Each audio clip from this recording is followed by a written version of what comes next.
Welcome back, dreamer. Tonight, we wander into a quieter, darker corner of the lands between, a place where death does not fully end and where rest is denied. Long before the Shattering, before the demigods fell and the world began to fracture, death itself was altered, not destroyed, but sealed away. From that ancient wound in the order of the world grew something unnatural, something that creeps silently through roots and bones alike. This is the story of Deathroot, of those who live in death, and of the Rune of Death, the force that was never meant to be stolen. Settle in, let the fire dim low, and allow this tale to unfold slowly, like a dream that refuses to end. Chapter 1. The Rune that governed all endings. Before death became a curse, it was law. In the earliest age of the Erdtree, before Queen Maliketh ascended to godhood, before the Golden Order was even conceived, life and death were governed by a single, immutable principle. This principle took the form of a great rune, one of the fundamental components of the Elden Ring itself. It was called the Rune of Death. Some knew it by another name, Destined Death. This rune ensured that all things, gods and mortals alike, would one day reach a true end. Not stagnation, not decay without release, not an eternity of wandering as a hollow shell of one's former self, but an actual, final ending, the kind of death that meant something, the kind of death that gave life its weight, its meaning, its precious brevity. When creatures died under the governance of Destined Death, they truly passed from the world. Their souls did not linger in torment. Their bodies did not reanimate through corruption. There was a natural order to it all, a cycle that turned as inevitably as the seasons. Birth, life, death. Simple, clean, final. The Rune of Death was part of the Elden Ring from the beginning. Woven into its very structure, it influenced the fated deaths of even the mightiest beings, ensuring that no one, not even those touched by divinity, could escape mortality's eventual embrace. It was perhaps the most fundamental of all the runes, for without it, without the promise of an ending, what meaning could existence possibly hold? Think of it this way. If you knew you would live forever, truly forever, with no possibility of release, would you cherish the moments you experienced? Would they hold the same weight, the same significance? Or would they blur together into an endless, meaningless procession, each day indistinguishable from the last, stretching on into an eternity that promised nothing but more of the same? Death gives life its shape. It provides the frame within which all our stories unfold.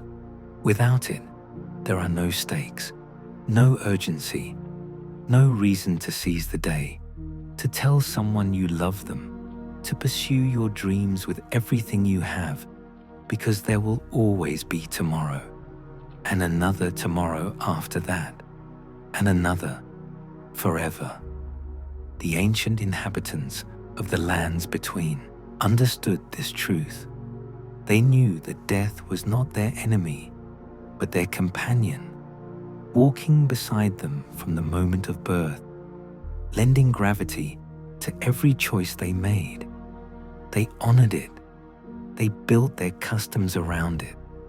When someone died, they were burned with ghost flame, a sacred fire that ensured their passage to whatever lay beyond. From those cinders arose vengeful spirits on occasion. Yes, but this too was part of the natural order, a consequence to be managed, not feared. The Deathbirds, those strange avian creatures who served as heralds of an outer god, were said to be the mothers of death itself, their twin forms representing the duality of life and ending. They were revered, not reviled. Death was not shameful. It was not to be hidden away or denied. It was simply the way of things. But the Elden Ring, that great golden pattern that ordered reality itself, was a thing of such immense power that it drew the attention of beings far greater than mere mortals. The greater will, that vast cosmic force that sought to impose its order upon the world, saw in the Elden Ring a tool, a means to shape existence according to its design. And when Queen Marika the Eternal ascended to become the vessel of the Elden Ring, when she took upon herself the burden and the glory of godhood, the greater will found in her a willing instrument. Together, they would forge a new order, the Golden Order, an age without true endings, an age of immortality for those deemed worthy. But to create such an age required a sacrifice, a fundamental alteration to the very nature of reality. The Rune of Death would have to be removed from the Elden Ring itself, plucked out like a thorn from flesh, sealed away where it could no longer touch the favored children of the Erdtree. Marika did not do this lightly.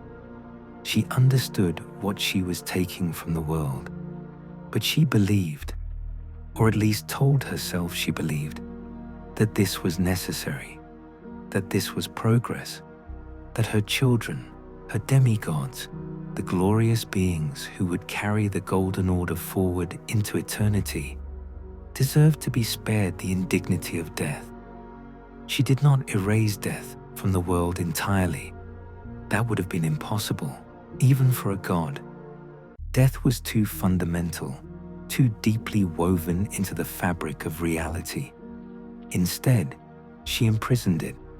She bound it to Maliketh, her loyal shadow-bound beast, and commanded him to seal it away beyond reach. In doing so, the Golden Order was born, an age without true endings, where life could continue without the finality it once knew, where the demigods, Marika's divine offspring, would be granted a form of immortality, their fated deaths removed from the Elden Ring, ensuring they could not be permanently slain. It seemed at first like a triumph, like humanity, or at least divinity, had finally conquered its oldest enemy. But the world resisted this change, because death, denied its purpose, does not vanish quietly. It lingers. It seeps into the cracks of reality, searching for a way back in.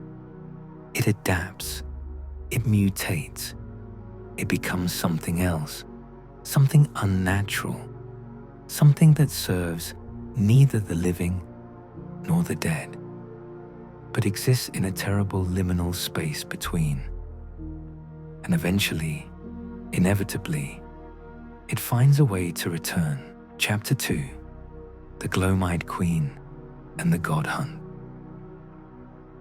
But before Marika, before the Golden Order, before the Erdtree rose to dominance over the lands between, there was another who wielded the power of Destined Death. Her name has been largely forgotten, erased from the histories written by the victors.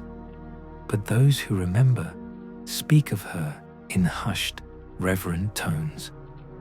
They call her the Gloam-Eyed Queen, the Dusk-Eyed Queen, an Empyrean who once threatened everything Marika would build. An Empyrean. That word is important.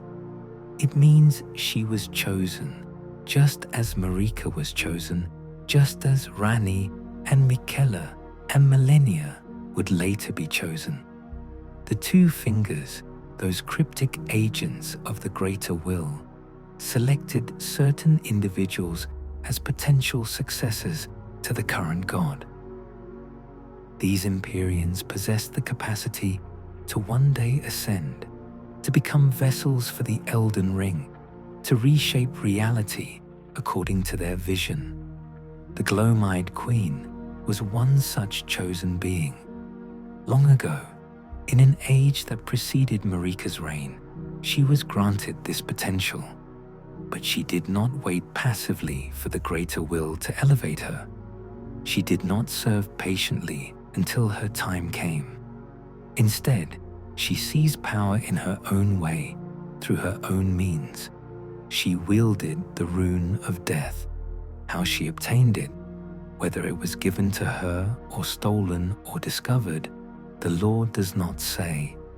But possess it she did, and she channeled its terrible power through her God-Slayer's greatsword, a massive blade twisted and strange in shape, unlike any weapon forged by mortal hands.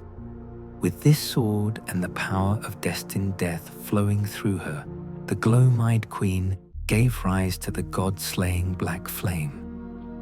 This was no ordinary fire. It was not the gentle golden light of the Erdtree, nor the destructive red flame of the fire giants. It was a black conflagration that burned with the essence of death itself, capable of killing anything it touched, even gods, especially gods. The Gloam-eyed Queen gathered followers. She embraced the ancient godskin nobles, high-born beings who served Destined Death with fanatical devotion. They were needle-bearing warriors who had assimilated inhuman physiology in a manner reminiscent of the Crucible, that primordial form the Erdtree took before it became the golden tree we know. Their bodies were strange, elongated, twisted. They wore robes sewn from patches of smooth skin harvested from their victims. She also cradled newborn godskin apostles in swaddling cloths made from supple skin, raising them from infancy to be her instruments of divine slaughter.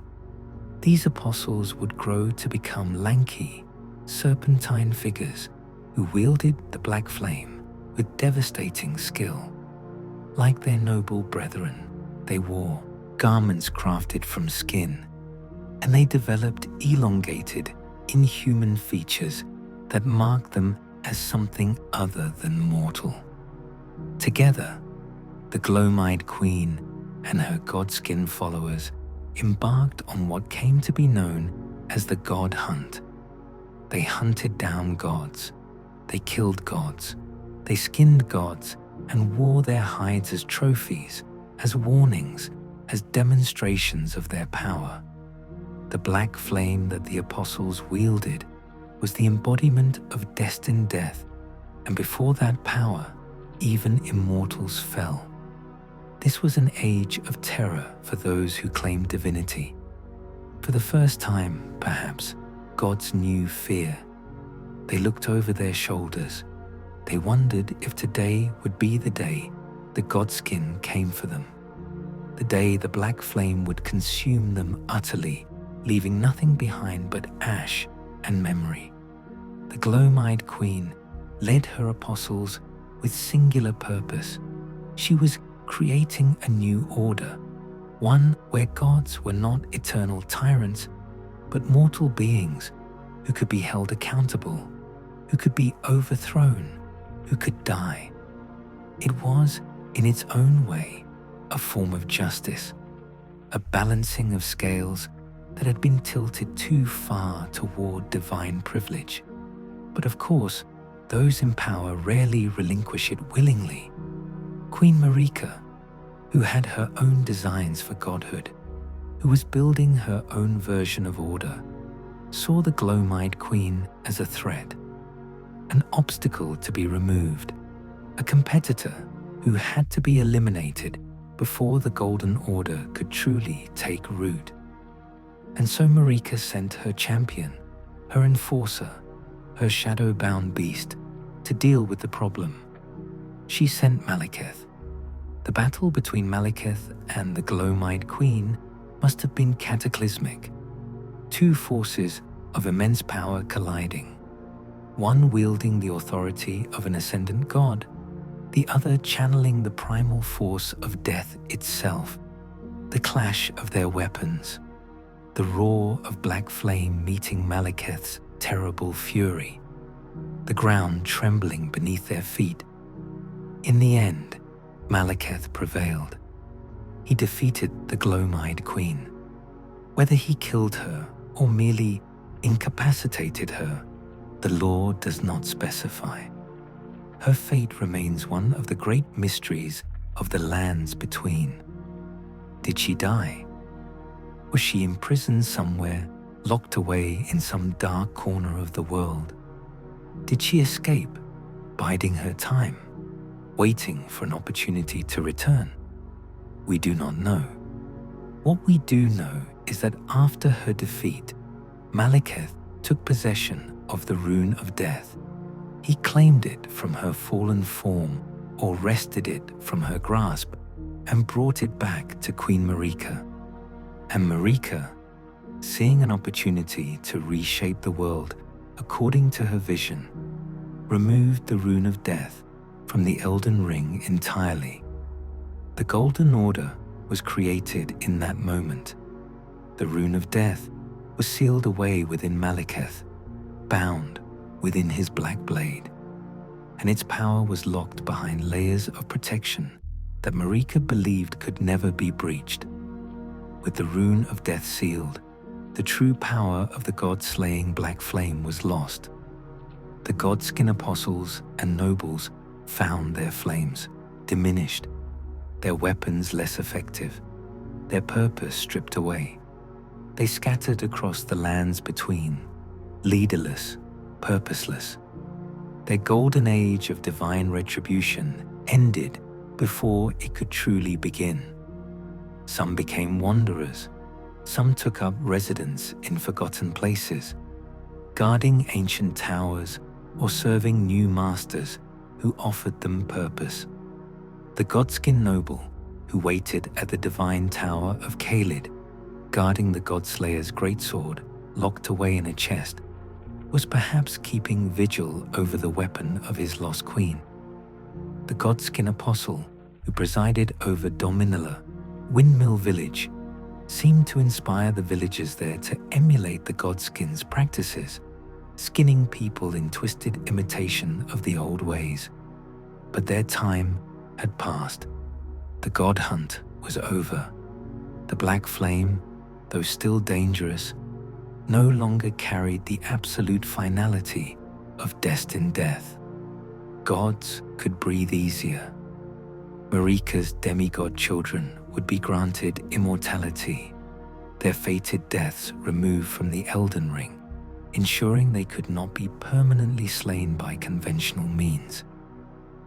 The age of the Glow-Eyed Queen faded into legend, remembered only in scattered item descriptions and whispered tales. Her legacy became a warning. This is what happens to those who challenge the Greater Will's chosen order. This is what happens to those who wield death against the gods themselves. But death, as we shall see, is patient. And history, as they say, has a way of repeating itself. Chapter 3. Marika's Gambit. Queen Marika, the Eternal, stood at the precipice of godhood, the Elden Ring bound to her very essence, making her the vessel through which the Greater Will imposed its order upon the lands between. She was Numen, a being from beyond the known world, and she had risen to heights unimaginable to most mortals. She had defeated the dragons. She had established the Erdtree as the supreme symbol of divine authority. She had taken Godfrey as her first Elden Lord, and together they had brought glory and conquest to the Golden Order. But even gods, it seems, are not immune to fear. Marika looked upon her children, her demigod offspring, who carried within them the potential for both greatness and terrible destruction. And she saw their mortality as a weakness. She saw how death could steal them away, how a single well-placed blade or spell could end a lineage, could derail centuries of careful planning. She saw the glow-eyed queen's god hunt and understood that even the divine were not safe from destined death. And so she made a decision that would echo through the ages, rippling forward and backward through time, reshaping the very nature of existence in the lands between. She would remove the Rune of Death from the Elden Ring. This was not a simple task. The Rune of Death was fundamental to the structure of reality itself, one of the great runes that ordered all things. To remove it would be like removing a keystone from an arch, like pulling a thread from a tapestry and hoping the entire thing wouldn't unravel. But Marika believed she could manage it. She believed she could control the consequences.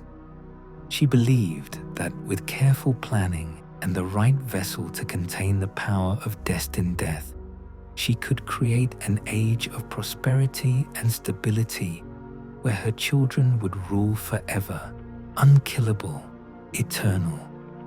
She was wrong, but at the time, it must have seemed like wisdom, like progress, like the natural evolution of civilization away from the brutal realities of a world governed by mortality. After Maliketh defeated the glow-eyed queen and claimed the Rune of Death, Marika performed the extraction. She reached into the Elden Ring, that cosmic pattern that ordered all things, and she plucked out the Rune of Death like a gardener removing a weed. She separated it from the other great runes, isolated it, contained it, and then she gave it to Maliketh, her shadow-bound beast, her half-brother, her most loyal servant. Maliketh was not chosen for this role arbitrarily. He was an Empyrean's shadow, a beast warrior given to Marika by the Two Fingers to serve as her guardian and enforcer. Shadows are bound to their Empyreans by forces beyond mere loyalty. They are compelled to protect their charges, to carry out their will, to act as extensions of their power. Maliketh had proven himself in battle against the glow-eyed queen. He had shown that he could face down the power of destined death and emerge victorious. Who better then to serve as the guardian of that terrible power? Who better to ensure it remains sealed away, never to threaten the Golden Order again? Marika commanded Maliketh to bind the Rune of Death within his black blade. This weapon was no ordinary sword. It was a vessel, a container, specifically crafted to harbor the power of death itself.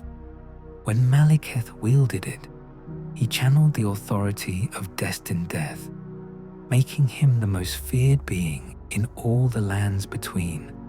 The demigods, Marika's divine children, knew what Maliketh represented. They knew that he carried within his blade the one power that could truly end them. Even with their immortality, even with their great runes and their godly strength, they feared Maliketh, the Black Blade. His very name became synonymous with death, with the ending that could not be escaped. For a time, this arrangement worked. The Golden Order flourished. The demigods grew in power, secure in their immortality, no longer fearing assassins' blades or the ravages of age. The Erdtree grew ever more magnificent, its golden light spreading across the lands between, and those who lived under its boughs enjoyed prosperity and peace. Maliketh became known as the Eternal, a title that suggested she would rule forever, unchanging, perfect. Her golden order would last for all time, or so the propaganda claimed. Death had been conquered, mortality had been overcome. The age of endings was over. But even then, cracks were forming in the foundation of this grand design. Because death, as I've said before, does not disappear simply because you lock it away. It adapts. It finds other outlets. And the absence of natural death creates its own problems, its own forms of suffering. Souls that should have moved on lingered instead, unable to find rest. The Erdtree's practice of absorbing the memories of the dead and recycling them, reincarnating them through its roots, began to feel less like eternal life and more like eternal imprisonment. You died, yes, but you didn't move on. You were pulled back into the cycle. Your individuality slowly eroded with each rebirth until you were barely more than a ghost of your former self. And Maliketh, poor Maliketh, carried the burden of Destined Death within his very flesh and blade. He could feel it there, always present, always hungry, always reminding him of his terrible responsibility. He was feared by all, trusted by none save Maliketh. He was death of the demigods, a living weapon, a reminder that even in the Golden Order's supposed age of immortality, death was still there, waiting, watching, patient. Maliketh's sole need of her shadow, as the remembrance of the Black Blade tells us, was as a vessel to lock away Destined Death. That was it. That was Maliketh's entire purpose in her eyes. Not a brother, not a companion, but a convenient container for the one thing she feared most. And even then, she betrayed him. But that betrayal would come later in ways neither of them could foresee. For now, the Golden Order stood triumphant. Death had been sealed away. The demigods were immortal. The Erdtree shone golden and glorious over all the lands between. But in sealing away Destined Death, Maliketh had created a vacuum, a void where death should have been. And nature, as we know, abhors a vacuum. Something would rush in to fill that empty space. Something would find a way to bring death back into the world, whether Maliketh willed it or not. That something had a name. Her name was Rani. Chapter 4, A Shadowbound Beast. To understand the tragedy of Maliketh, we must first understand what he was, what it means to be a shadowbound beast, what it means to serve an Empyrean not by choice, but by the fundamental design of your very existence. When the two fingers identify an Empyrean, a being with the potential to succeed the current god and become a vessel for the Elden Ring, they do not leave that Empyrean unguarded. They assign to them a shadow, a beast warrior whose entire purpose is to protect, serve, and if necessary, constrain their charge. These shadows are not simply bodyguards. They are not hired muscle or loyal retainers who could choose to walk away if they disagreed with their master's decisions. No, they are bound by forces far more fundamental than mere loyalty or duty. They are cosmically compelled to serve. their fates intertwined with their Empyreans in ways that cannot be undone. We see this with Blade, Ranni's shadow. Even though Blade loved Ranni, even though he considered himself her brother and would have followed her willingly, he was still subject to the curse of the shadow. When Ranni moved against the greater will, when she killed her two fingers and sought to chart her own path, Blade's very nature turned against him. He began to go mad, to lose himself, to become a danger to the one he loved most, because that is what shadows do when their Empyreans rebel against the greater will. They become enforcers of the greater will's authority, whether they want to or not. Maliketh was Queen Marika's shadow.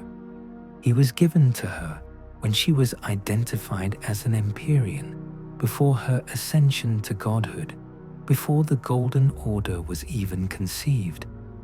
His purpose was to protect her, to serve her, to ensure she survived long enough to fulfill the role the greater will had chosen for her.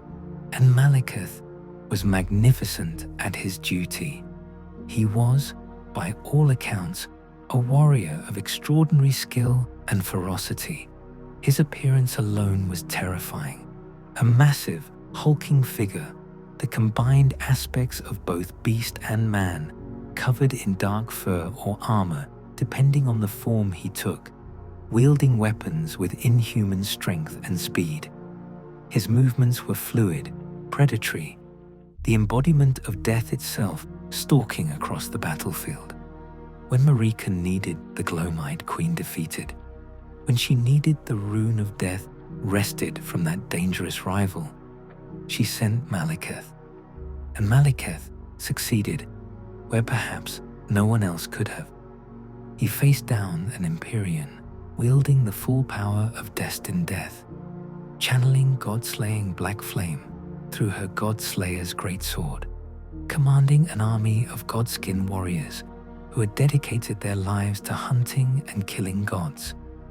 And Maliketh won. He defeated the Glowmite Queen. He claimed the Rune of Death. He brought it back to Marika as a trophy, as proof of his devotion, as evidence that there was nothing he would not do in service to his Empyrean. His reward for this loyalty, for this supreme act of service, was to become a prisoner. Marika commanded him to seal the Rune of Death within himself, not simply to guard it, not to keep it safe in some vault or hidden location, but to bind it within his own flesh, to make himself the living prison that would contain this terrible power for all eternity. Maliketh obeyed. Of course he obeyed. He was a shadow. He had no choice. He took the Rune of Death and sealed it within his black blade, that massive sword which became the repository for the world's capacity for true endings. And in doing so, he became more than just Marika's guardian. He became the most feared being in all the lands between. The demigods, Marika's own children, trembled at the mention of his name.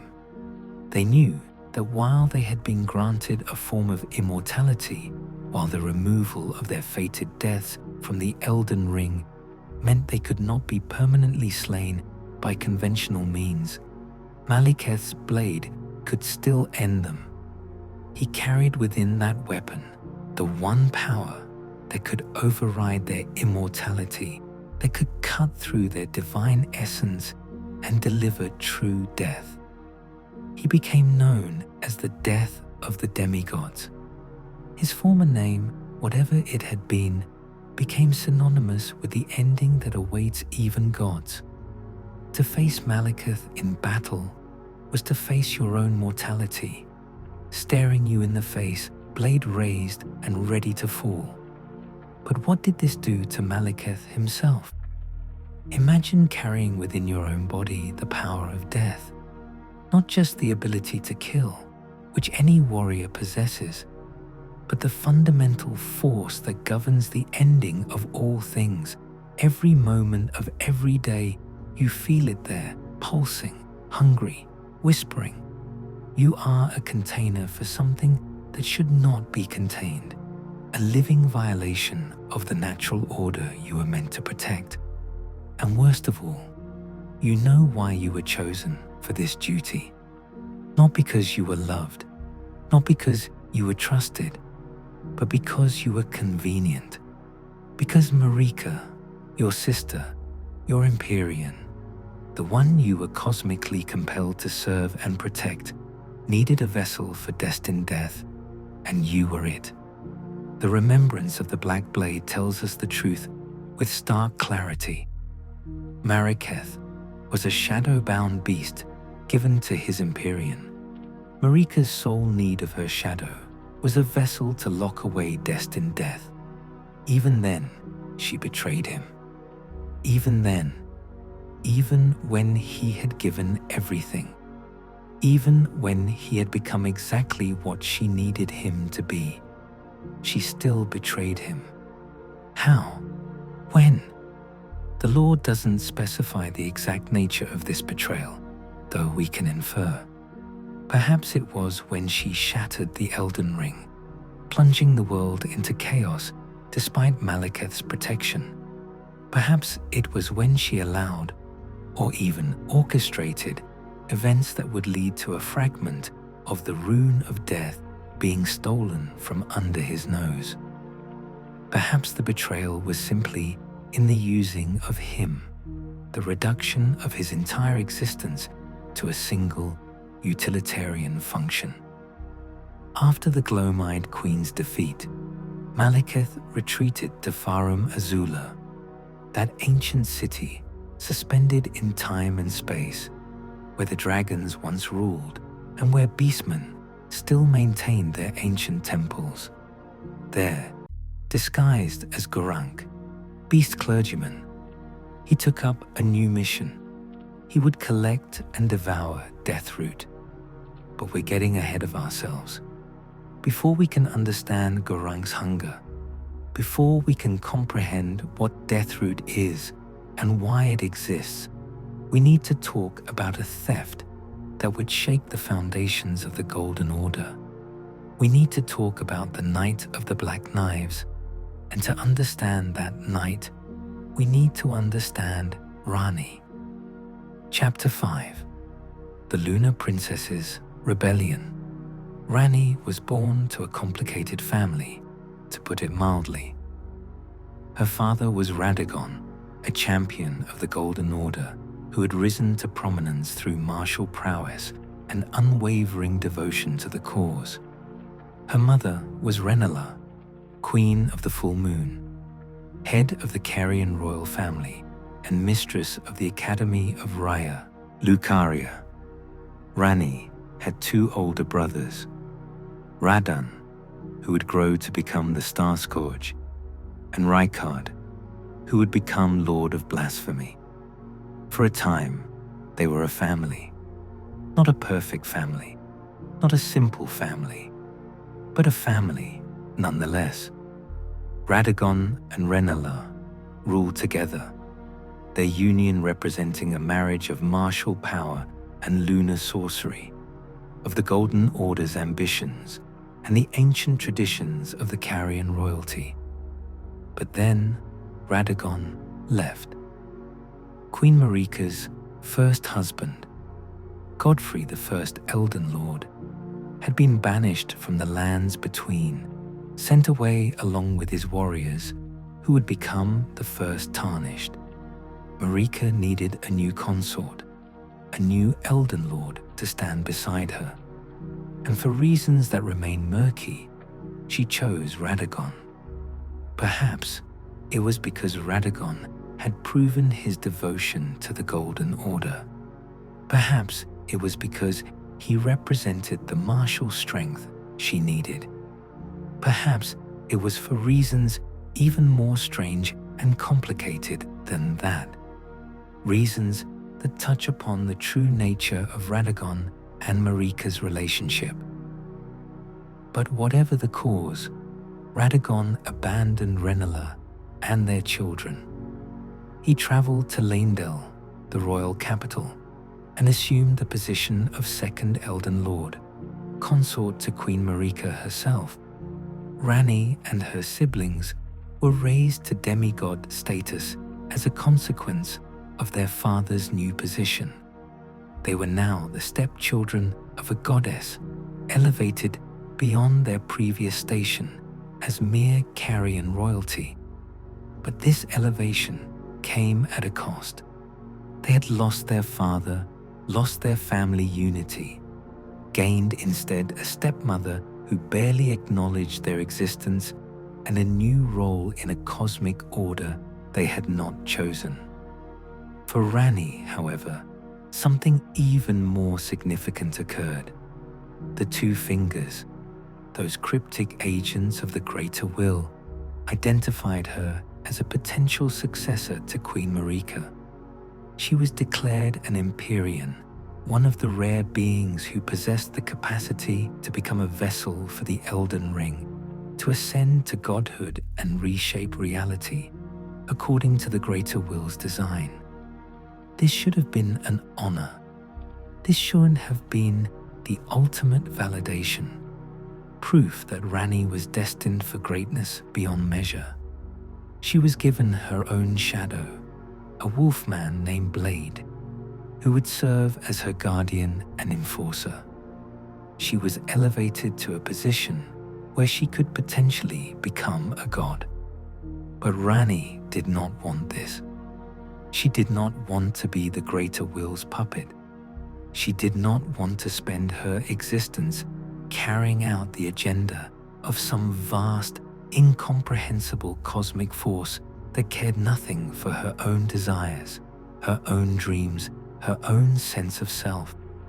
She looked at Queen Marika, at the Golden Order, at the way the Greater Will used people as instruments of its will, and she wanted no part of it.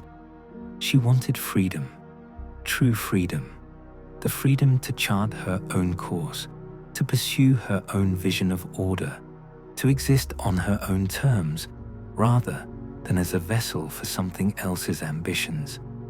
But how does one escape a destiny chosen by the Greater Will itself? How does one reject the role of Empyrean when the very cosmic forces that govern reality have marked you as their chosen successor?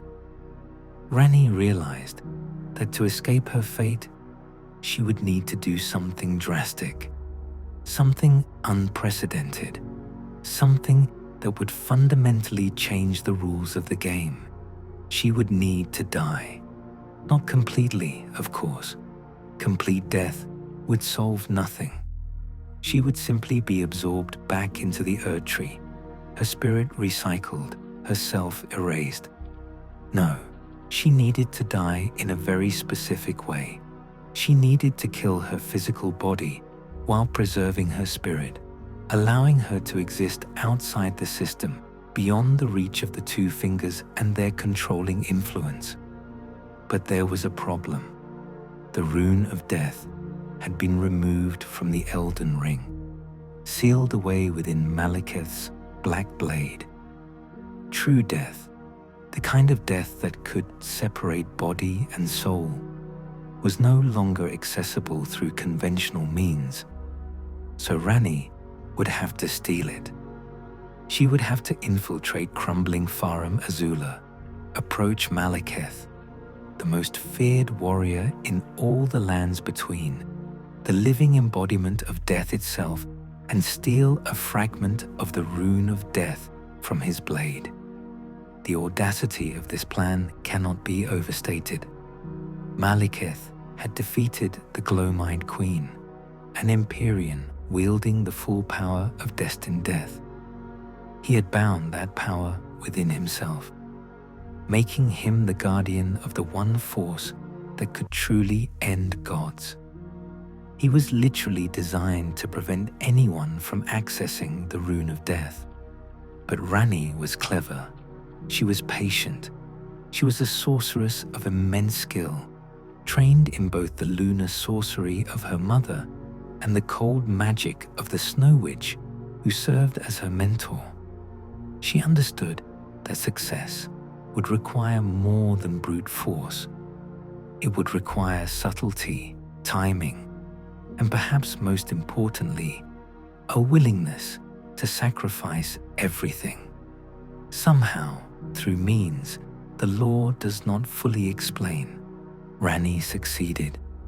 She stole a fragment of the Rune of Death from Maliketh's black blade.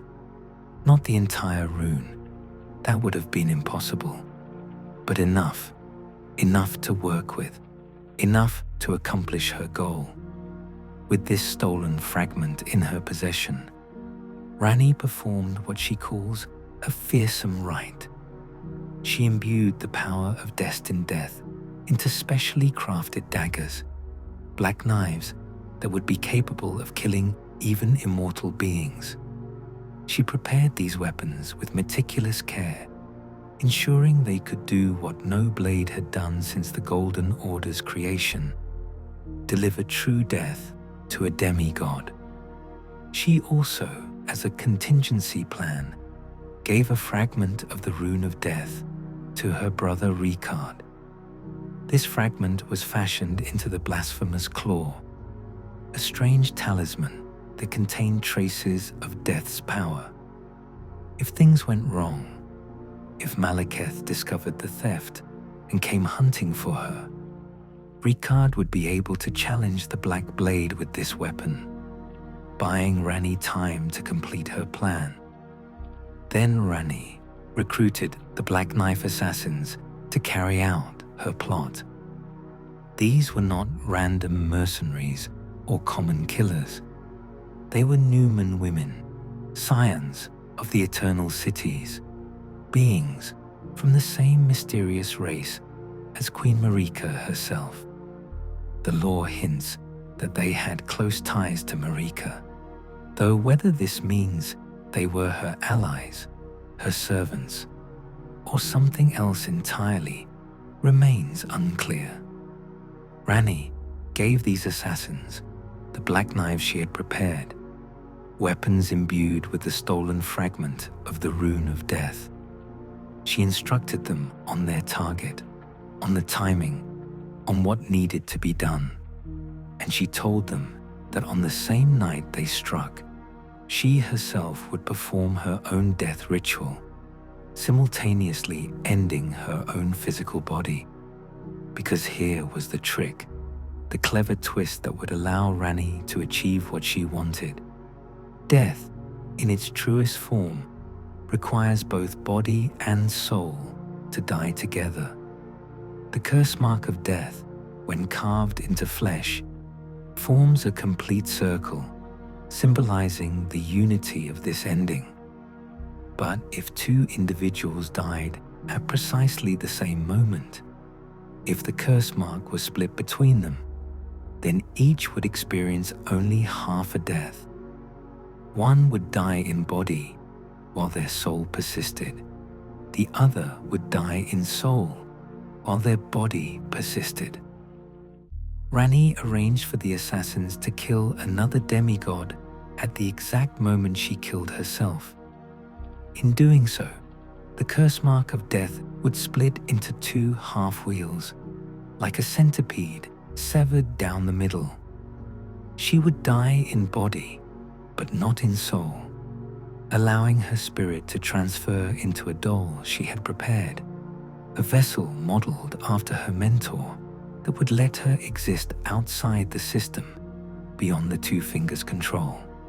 The other demigod, the one whose soul would die while their body persisted, would become something else entirely, something trapped between life and death, unable to move on, unable to truly end, a living corpse that would slowly corrupt, slowly mutate, slowly spread the essence of death through the world like a cancer. Ranni chose as her unwitting partner in this ritual the most beloved, the most celebrated, the most golden of all Marika's children, she chose Godwyn, or perhaps she didn't. The truth here remains uncertain, deliberately obscured by the law. What we know for certain is that Godwyn the Golden died on that night. Whether Ranni specifically chose him as her target, whether the Black Knife assassins made that decision themselves, or whether someone else entirely directed them to Godwyn's door, remains one of the great mysteries of the lands between. Based on what we know about Ranni's plan, she needed someone to die at the exact moment she killed herself, but the identity of that person may not have mattered to her specific goal of escaping her fate as an Empyrean. Some interpret the evidence to suggest the Black Knife assassins, with their close ties to Queen Marika herself, may have been following multiple sets of orders that fateful night. If this reading is correct, Ranni provided them with the weapons and the ritual knowledge, but Marika or other forces influenced the choice of target. Others believe Godwyn's prominence as the Golden Crown Prince made him the obvious choice for maximum impact. The truth may be simpler than conspiracy, or far more complex than we can piece together from fragments. What cannot be disputed is that Godwyn became the unwitting partner in Ranni's death ritual. Chapter 6, Night of the Black Knives. Godwyn the Golden was everything the Golden Order claimed to represent. He was valorous, noble, skilled in combat, beloved by his people. He was Queen Marika's firstborn son, product of her union with Godfrey the First Elden Lord, and he embodied the best qualities of both his parents. During his mother's reign, the Erdtree came under assault by the ancient dragons, those massive, powerful creatures who had ruled the world before Marika's ascension. These were not the lesser drakes and wyverns that still populate the lands between, but true dragons of immense power and intelligence, beings who had reigned as gods in their own right during an earlier age. The war between the Erdtree and the dragons must have been cataclysmic, fire and lightning tearing across the sky, ancient magics clashing with the Golden Order's holy power, cities destroyed, landscapes scarred, countless lives lost on both sides. But Godwyn distinguished himself in this war.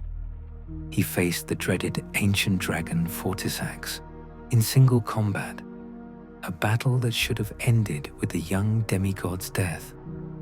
Instead, through skill or luck, or perhaps sheer determination, Godwyn prevailed.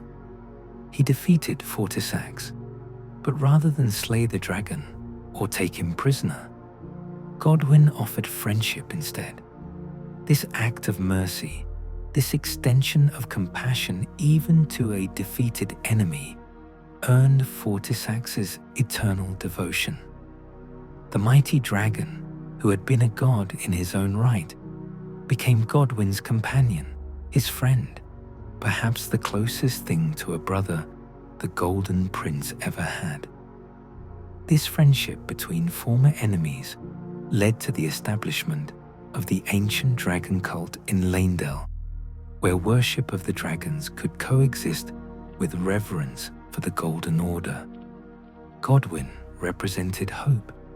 He represented the possibility that different cultures, different beliefs, different peoples could find common ground under the Golden Order's expansive umbrella.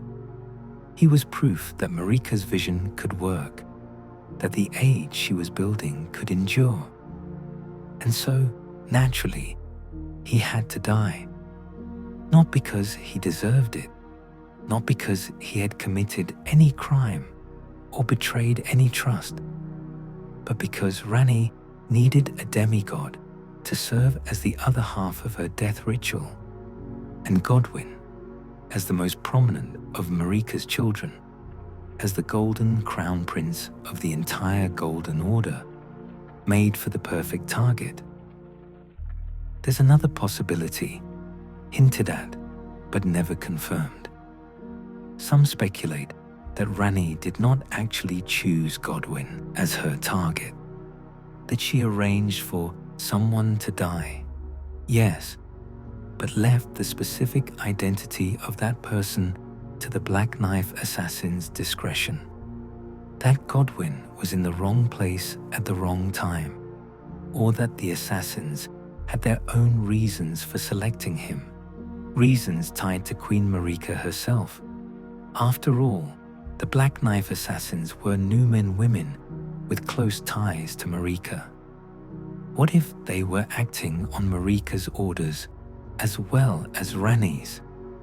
What if Marika, for reasons we can only speculate about, wanted Godwyn dead? What if the Night of the Black Knives was not purely Ranni's rebellion, but a convergence of multiple plots, multiple betrayals, multiple desires, all focused on a single terrible night? We may never know the full truth. What we do know is this. On a night of wintry fog, when the mist hung thick and heavy over Leyndell, the Black Knife assassins infiltrated the royal capital. They moved in silence, their special armor forged to make no sound, their concealing veils muffling even their footsteps. They were shadows within shadows, invisible killers armed with weapons that could grant what had become impossible, true death. They found Godwyn. How they gained access to him, how they managed to corner one of the most skilled warriors in all the lands between, the lore leaves deliberately vague. The imagery from the game's introduction shows multiple assassins surrounding him in what appears to be a coordinated assault, positioning him for the killing blow. Whether this was an ambush, whether he was betrayed by someone he trusted, or whether the assassins simply overwhelmed him through numbers and skill, we can only speculate. What matters is that they succeeded.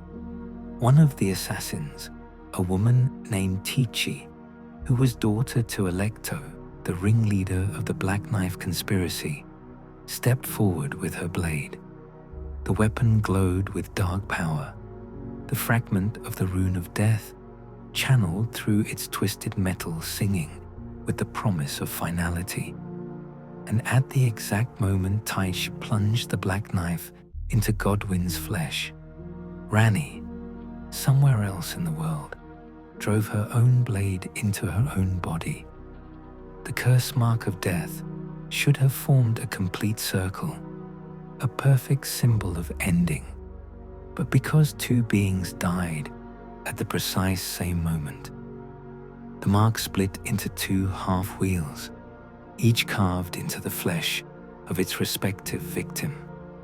Godwyn's soul died, his consciousness, his sense of self, everything that made him Godwyn, was severed from his physical form in an instant. He experienced true death, the kind Queen Marika had tried so hard to banish from the world. His spirit was released presumably to whatever lies beyond, never to return to the Erdtree cycle of rebirth. But his body remained alive, without a soul to guide it, without consciousness to give it purpose. Godwyn's physical form persisted. It became something else, something unnatural, something that would come to be known as the Prince of Death. Ranni's flesh died. Her Empyrean body, the vessel the two fingers had chosen to potentially house the Elden Ring, perished in that instant. But her soul, her consciousness, her sense of self remained intact. She transferred it into the doll she had prepared, a puppet modeled after her mentor, the Snow Witch. In this doll form, she would exist outside the system, beyond the Two Fingers' control, free to pursue her own path. The assassins fled Leyndell, fighting their way through Golden Order knights who had finally realized what was happening. Taichi was killed during this escape, protecting her mother Alecto and the other assassins as they retreated from the capital. But they succeeded. They got away. They disappeared back into the shadows from which they had emerged. And in the aftermath, the world discovered that the impossible had occurred. A demigod had died. Not just any demigod, but Godwyn the Golden, the beloved, the valorous, the hope of the Golden Order. The first recorded death of a demigod in all of history had just occurred, shattering the illusion of immortality that the removal of the Rune of Death had created. Queen Marika was driven to the brink. Her firstborn son, the child of her union with Godfrey, the embodiment of everything she had tried to build, was dead. Or rather, something worse than dead.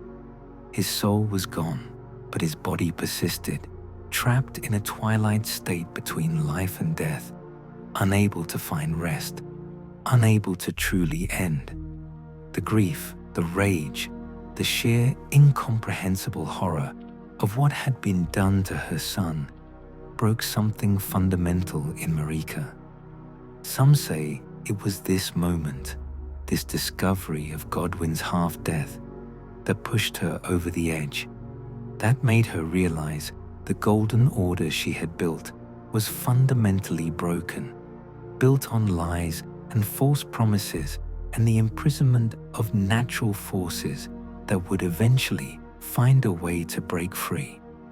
And so Queen Marika, goddess of the Golden Order, vessel of the Elden Ring, took up her hammer and shattered the very thing she had sworn to protect. She shattered the Elden Ring itself. The War of the Shattering would follow, as Marika's remaining children fought over the scattered great runes, each seeking to claim enough power to remake the world according to their own vision. The Golden Order would fracture into competing factions. The lands between would descend into chaos and endless conflict. But all of that came after. On the night of the Black Knives, as fog rolled through the streets of Leyndell and snow began to fall on the capital for perhaps the first time in centuries, one thing was clear. Death had returned to the lands between, and it would not be banished again. Chapter 7. The Prince of Death. They buried Godwyn at the roots of the Erdtree, deep beneath Leyndell, in a place that would come to be known as the Deathroot Depths. It was, in theory, a place of honor. The Erdtree's roots spread throughout the lands between, drawing sustenance from the earth, connecting all things to the Golden Order's divine power.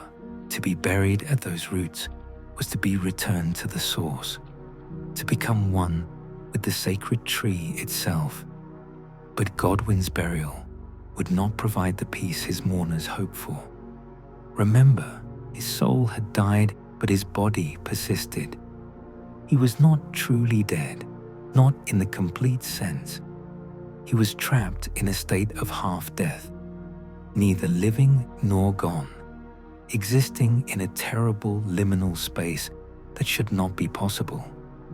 The Erdtree's normal process for handling the dead involved absorbing their spirits, their memories, their essential selves back into its golden embrace.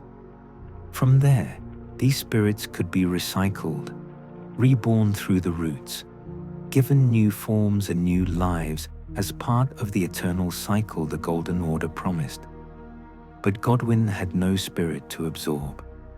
His soul was gone, severed completely by the fragment of Destined Death that had killed him.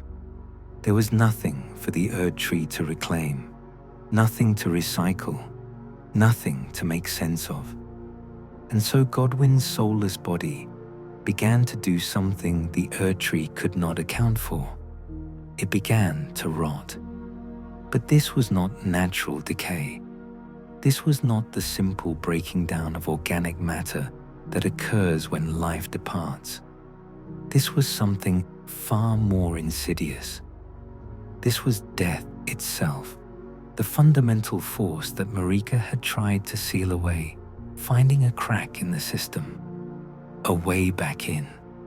Godwyn's body started to mutate, to transform, to grow in ways that defied all logic and sanity. His once golden hair, that flowing mane that had earned him his epithet, turned grey and lifeless. His handsome features began to warp, to stretch, to merge together into something that barely resembled a face anymore. His eyes drained of colour, becoming pale, milky, sightless. But the changes went far beyond the merely cosmetic. Godwyn's body grew and grew and grew. He developed a massive scaly fishtail where his legs should have been, as if his form was regressing towards some primordial aquatic ancestor. His hands became webbed, his fingers elongating into claws. Strange fungal growths erupted from his flesh, death blight manifesting as grotesque protrusions that pulsed with corruption. His face transformed into something that looked less like a human visage and more like a massive, flat disc of flesh studded with eyes that saw nothing. The resemblance to a basilisk, those lizard creatures whose very gaze inflicts death, was unmistakable. It was as if Godwyn's body was becoming death incarnate, taking on the physical characteristics of creatures associated with mortality. He remained frozen in the position of his death, as if his body was still being held up by invisible assassins, still feeling the ghost of that blade entering his flesh. His arms were spread, his back arched, his mouth open in a silent scream that would echo through eternity. Flies swarmed around him, drawn to the corruption. Death blight erupted from his body in waves, those horrible thorny roots that carried the essence of death, spreading through the chamber where he lay. This thing, this grotesque parody of what had once been the most beautiful of Maliketh's children, became known as the Prince of Death, and it would not rest quietly. The corruption spreading from Godwyn's body flowed into the Erdtree's roots, those vast underground networks that connected all things in the lands between, that drew sustenance from the earth and channeled it back to the golden tree above, became vectors for Godwyn's death blight. The essence of the Rune of Death that had killed him, that fragment stolen by Ranni and imbued into the Black Knife, did not stay contained within Godwyn's body. It spread. It seeped into the roots. It traveled through the underground network like poison through veins, carrying corruption to every corner of the world. And wherever these corrupted roots surfaced, wherever the death blight managed to push through to the open air, something sprouted. Deathroot, not a natural plant, not something that grew from seeds planted in soil, but a manifestation of death itself, taking physical form, growing like fungus from wood, spreading through the network of roots that connected the lands between.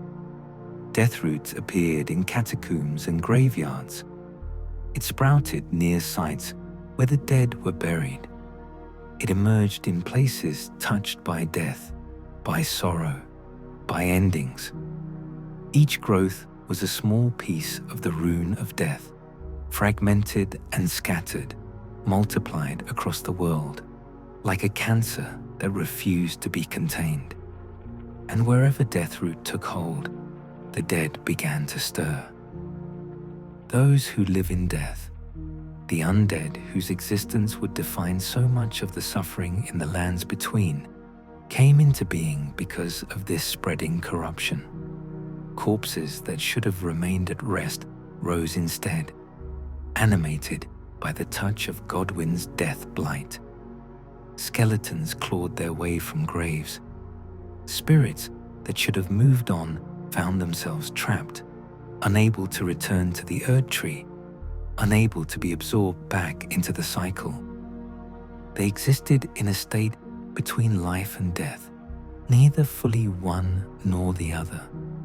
They could be struck down, yes, but they would rise again moments later unless holy damage or specific rituals prevented their resurrection.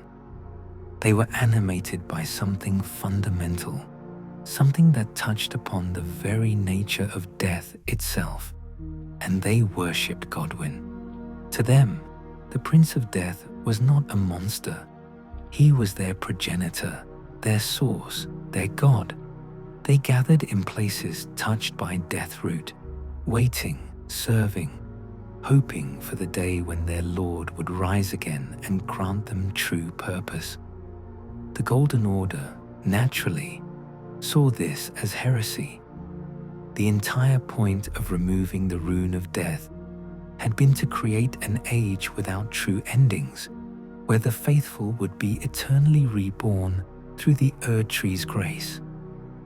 Those who live in death represented a rejection of this promise, an alternative form of existence that fell outside the Golden Order's carefully constructed system. And so the hunts began. Golden Order fundamentalists like D, Hunter of the Dead, dedicated their lives to tracking down and eliminating those who live in death. They saw these undead as abominations, as threats to the natural order, as things that needed to be purged from the world. But there was an irony here, a tragic contradiction that the Golden Order's faithful either could not or would not acknowledge. Those who live in death existed because of the Golden Order's interference with death. If Maliketh had never removed the Rune of Death from the Elden Ring, if she had allowed death to function naturally, none of this would have happened. Godwyn would have died a true death when the Black Knife struck. His soul and body would have departed together. He would have moved on to whatever lies beyond, and the world would have mourned him, but not been corrupted by him. Instead, the attempt to conquer death, to grant immortality to the demigods, created something far worse.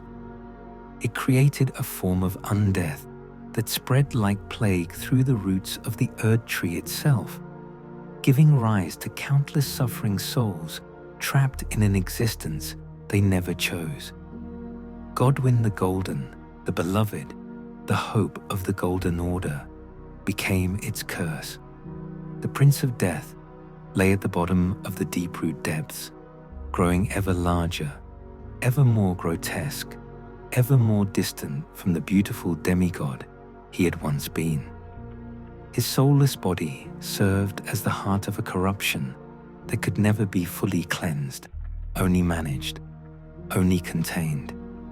And deep within that corrupted flesh, locked in an eternal dream of death, one being remained, someone who had loved Godwyn more than anything else in the world, someone who refused to abandon his friend, even when that friend became a monster.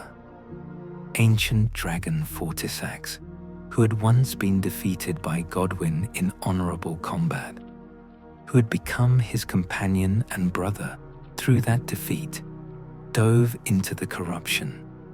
He entered the death blight, allowed it to infect him, transform him, turn him into an undead shadow of his former glory. Also, he could remain with Godwyn, attempting even in this hopeless state to cure the uncurable, to save the unsavable. But before we talk about Fortisax, we need to address the other consequences of the Night of the Black Knives. We need to talk about what happened to Maliketh, the guardian who had failed in his one sacred duty. We need to talk about Gurranq, the beast clergyman, and his endless, unsatisfiable hunger. Chapter 8. Those who live in death. The undead came in many forms. Some were simple skeletons, bones held together by will or magic, or the corrupting influence of Deathroot. They clawed their way from graves and crypts, wielding whatever weapons they had been buried with, attacking anything living that crossed their path. Strike them down and they would crumble into a pile of bones. But leave those bones alone for a few seconds and they would begin to glow with pale blue light, reassembling themselves, rising again to continue their mindless assault. Only holy damage could truly stop them. Only the blessed power of the Golden Order could override the death blight that animated them, preventing their resurrection, forcing them to remain still. The irony, of course, was that the Golden Order had created the conditions for their existence in the first place. Others were more substantial, shambling corpses with grey flesh and hollow eyes, moving with purpose if not intelligence. Spirit forms that flickered in and out of visibility, translucent and ethereal, but still capable of wielding weapons or casting spells. More dangerous undead possessed armor and training, maintaining enough of their former selves to fight with genuine skill. They gathered in catacombs and graveyards across the lands between. Anywhere the Deathroot took hold, anywhere the corruption from Godwyn's body managed to spread through the underground roots and surface in the world above, you would find them, waiting, serving, existing. But what did they want? What drove these creatures who had been denied both true life and true death? The answer, according to those few who bothered to study them rather than simply hunt them, was surprisingly simple. They wanted rest. They wanted the ending that had been promised to them. They wanted to be released from this twilight existence, trapped between states, neither fully dead nor truly alive. Sorcerer Rogier, that curious scholar who would investigate the Night of the Black Knives until it killed him, discovered something remarkable in his studies. Those who live in death, he concluded, had committed no offense. They had done nothing wrong. They had simply touched upon a flaw in the Golden Order, an error in the system that Marika had built. They had every right to life, he argued, or at least every right to whatever form of existence they could manage.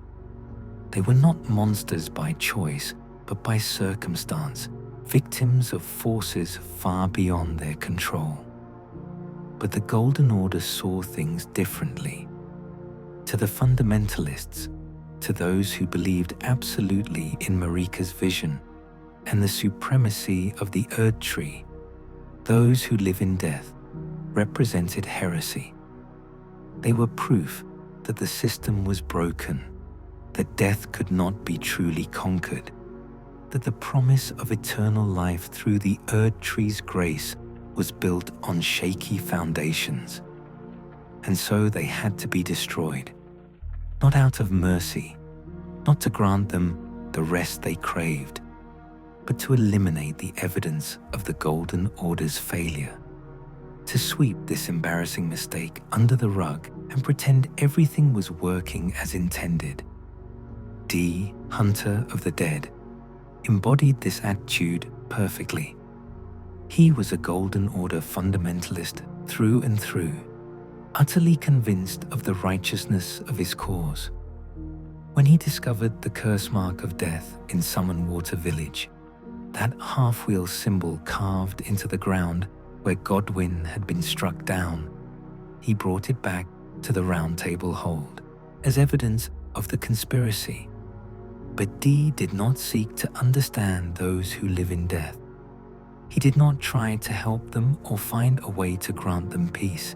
He simply hunted them, tracked them down, killed them with holy damage that prevented their resurrection, collected the Deathroot they guarded and brought it to someone who could deal with it.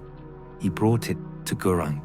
There were others who thought differently, who saw in those who live in death not abominations, but beings worthy of compassion, worthy of defense, worthy of a champion who would stand up for their right to exist.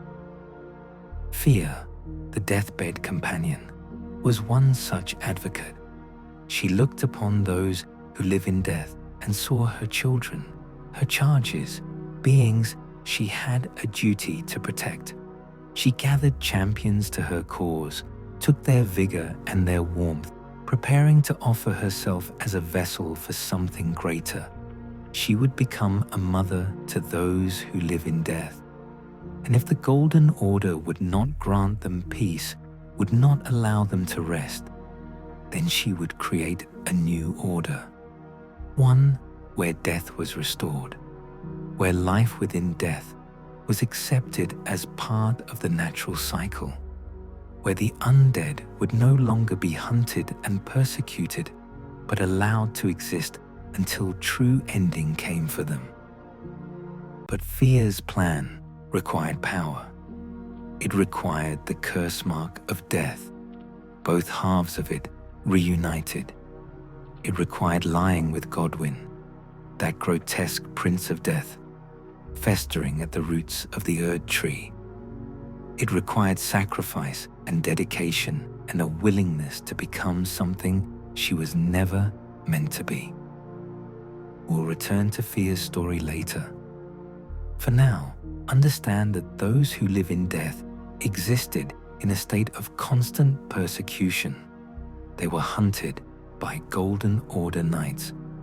They were reviled by the faithful.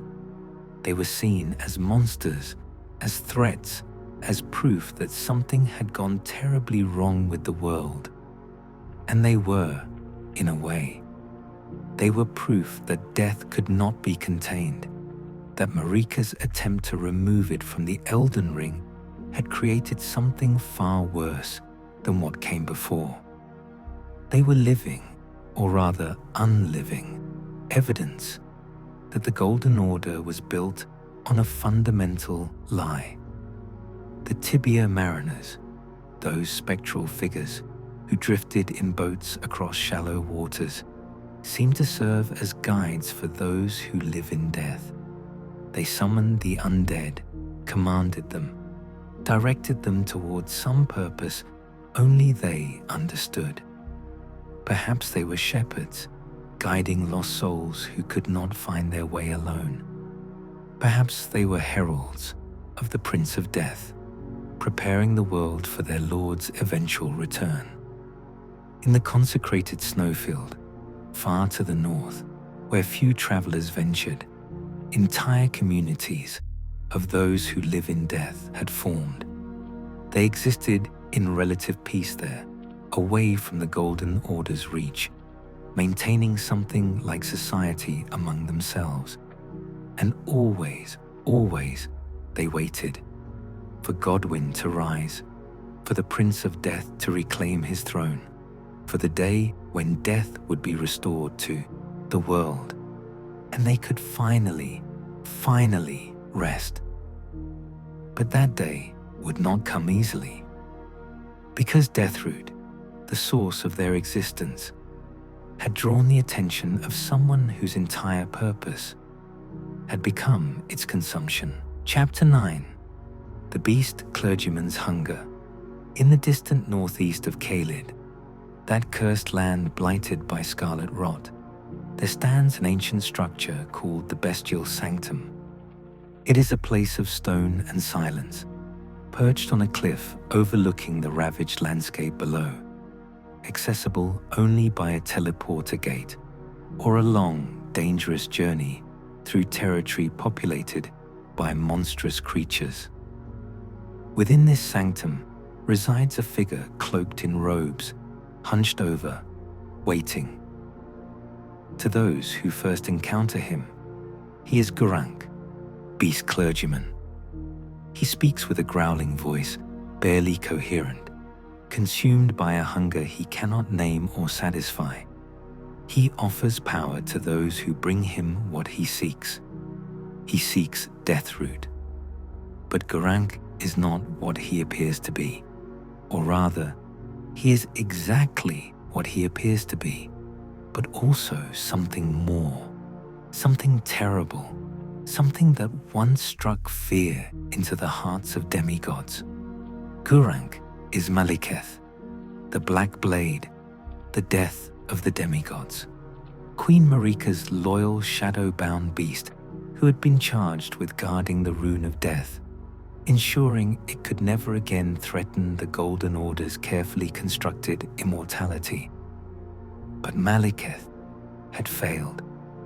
A fragment of the Rune of Death had been stolen from under his watch. Ranni had infiltrated his sanctum, or perhaps used magic to reach across distance, or employed some other method the law does not specify, and she had taken a piece of the power he was meant to guard absolutely. That fragment had been used to kill Godwyn the Golden, to bring death back into a world that Marika had tried to make deathless, to shatter the illusion of the Golden Order's perfection. And Maliketh, whose entire purpose was to prevent exactly this, had failed. The shame of this failure was crushing, the weight of it unbearable. Maliketh had been trusted with the most important duty imaginable, and he had proven unworthy of that trust. After the Night of the Black Knives, after Godwyn's death and Marika's shattering of the Elden Ring and the world's descent into chaos, Maliketh took drastic action. He bound the remainder of the Rune of Death within his own flesh, not just within his black blade anymore, but within his very body. He made himself the prison for Destined Death, ensuring that never again could anyone steal it from him. The blade and the beast became one, inseparable, the power of death woven so completely into Maliketh's being that to access it would require killing him first. Then he retreated. He withdrew from the world, taking refuge in crumbling Farum Azula, that ancient city suspended outside time itself, where the dragons once ruled and where beastmen still maintained their temples. There, disguised as Gurranq, he took up a new purpose.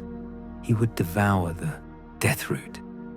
This was his penance, his attempt to undo the damage caused by his failure. Deathroot was a manifestation of the stolen fragment, the power of death spreading through the world, via the corrupted Erdtree roots. If he could collect all of it, consume all of it, perhaps he could prevent further corruption.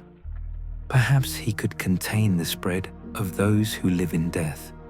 Perhaps he could redeem himself in some small measure. But there was a problem.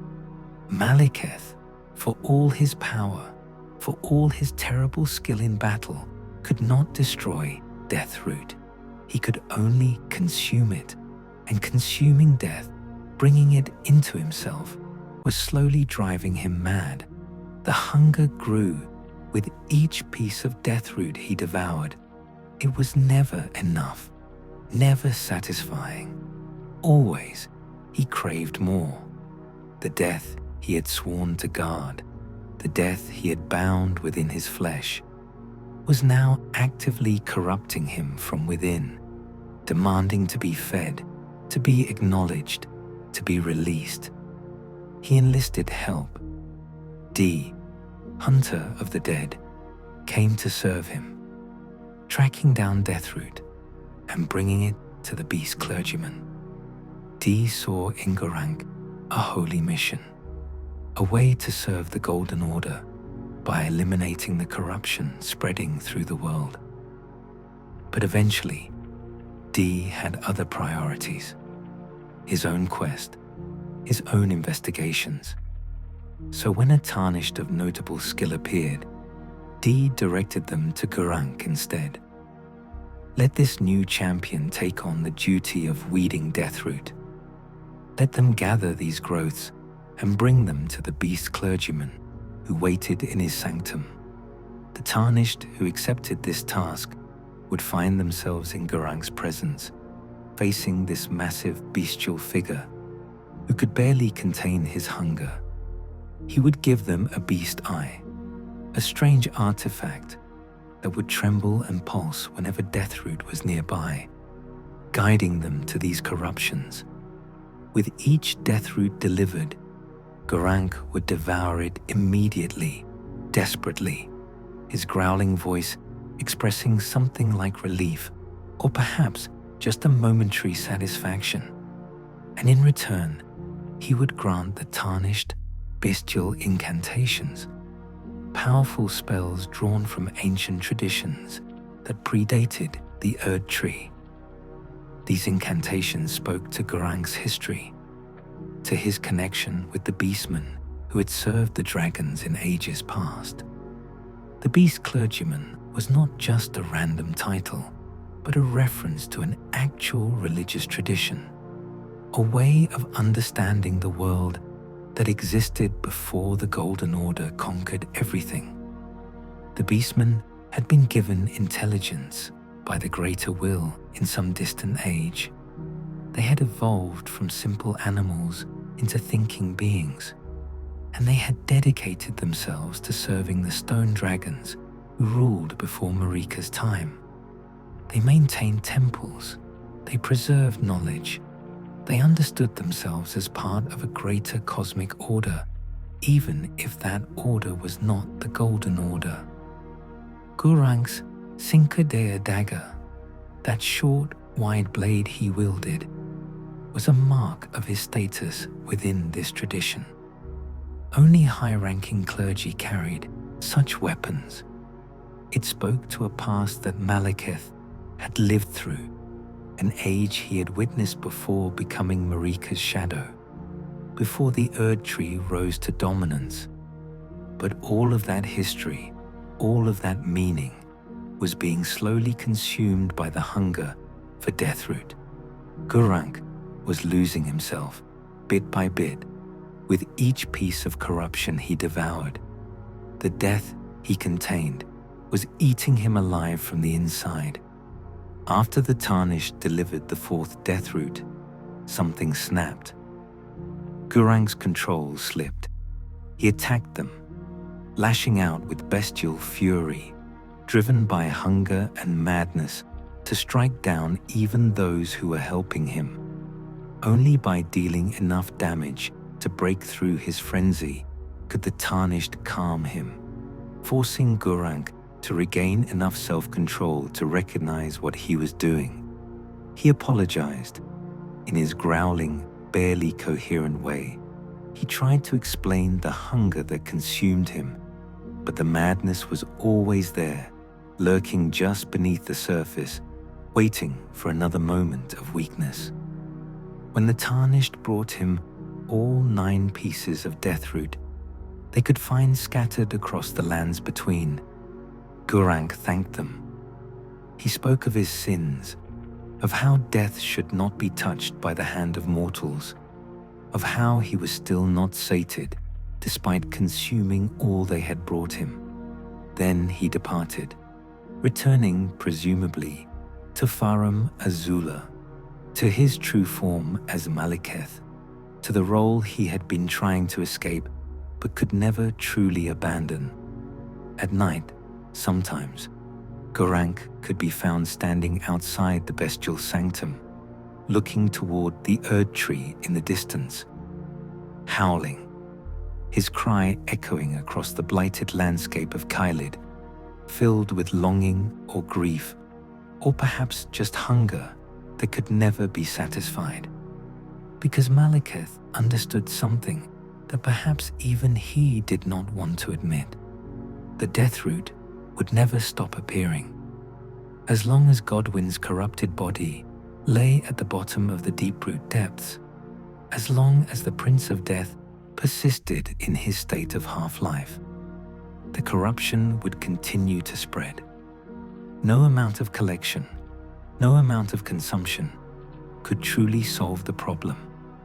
The only real solution would be to kill Godwyn completely, to finish what the Black Knives had started, to grant the Prince of Death a true ending, soul and body together. But that would require something Maliketh had spent his entire existence guarding against. It would require unleashing the Rune of Death itself. It would require admitting that Marika's great experiment, her attempt to create an age without endings, had failed so completely that only death could fix it. And so Maliketh waited in Farum Azula, that city outside time, where past and present blurred together. He waited for someone to come seeking the power he guarded. He waited, knowing that one day a Tarnished would arrive with the audacity to challenge him, to demand Destined Death, to fight the Black Blade himself for the right to burn down the Erdtree and remake the world. When that day came, when the Tarnished stood before him demanding what he had sworn to protect, Maliketh would have no choice but to fight. Not out of loyalty to Marika, who had betrayed him, not out of duty to the Golden Order, which had crumbled into war and chaos, but because fighting was all he had left, because the Rune of Death bound within his flesh would not be surrendered peacefully. And in that final battle, Maliketh would unleash the full power of Destined Death, pulling the Black Blade from his own hand, commanding death itself to become his weapon once more. He would show the Tarnished why demigods feared him, why his name meant the end of all things. But we're getting ahead of ourselves again, because before the Tarnished could reach Maliketh, before they could claim Destined Death and burn the Erdtree, other forces were at work. Other champions had their own designs for what death should mean in the lands between. And chief among these champions was a woman who held the dying in her arms and whispered promises of peace. Chapter 10. The Deathbed Companion.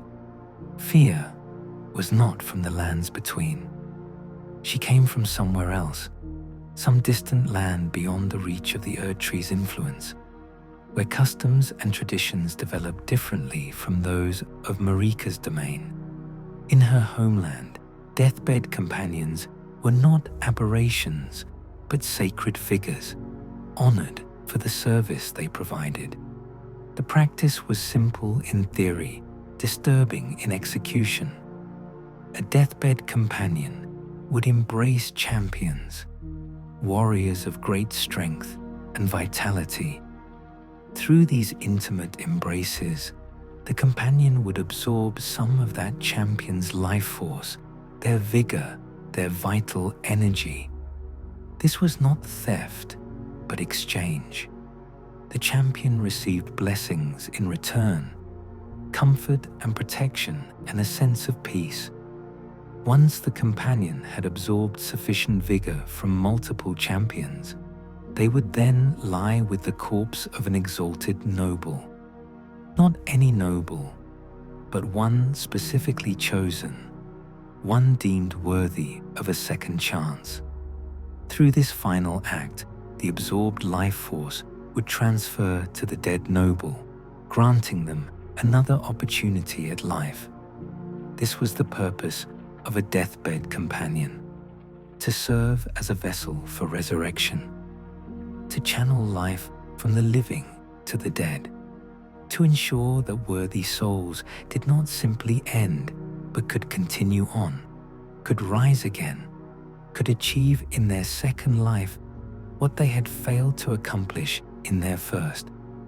It was, in Fear's homeland, considered sacred work. The companions were revered, not reviled. They performed a function that society valued, that people understood as necessary and meaningful. But then Fear was touched by grace. The golden light of the Erdtree reached across the distance, across whatever barriers separated Fear's homeland from the lands between, and it marked her, it chose her, it called to her, compelling her to journey to this strange land where the Golden Order reigned supreme. This should have been an honor. To be touched by grace was to be recognized by the greater will itself, to be granted a chance at glory and purpose far beyond what most mortals could hope for. Fear should have been celebrated by her people for this divine recognition. Instead, she was exiled. Her homeland did not want someone touched by the Erdtree's influence. They did not want the Golden Order's attention drawn to their land. They did not want their sacred traditions contaminated by foreign gods and foreign orders. So they cast Fear out, forcing her to journey to the lands between, whether she wanted to or not. She arrived in a world that did not understand her, that saw her practices as aberrant, as violations of the Golden Order's principles.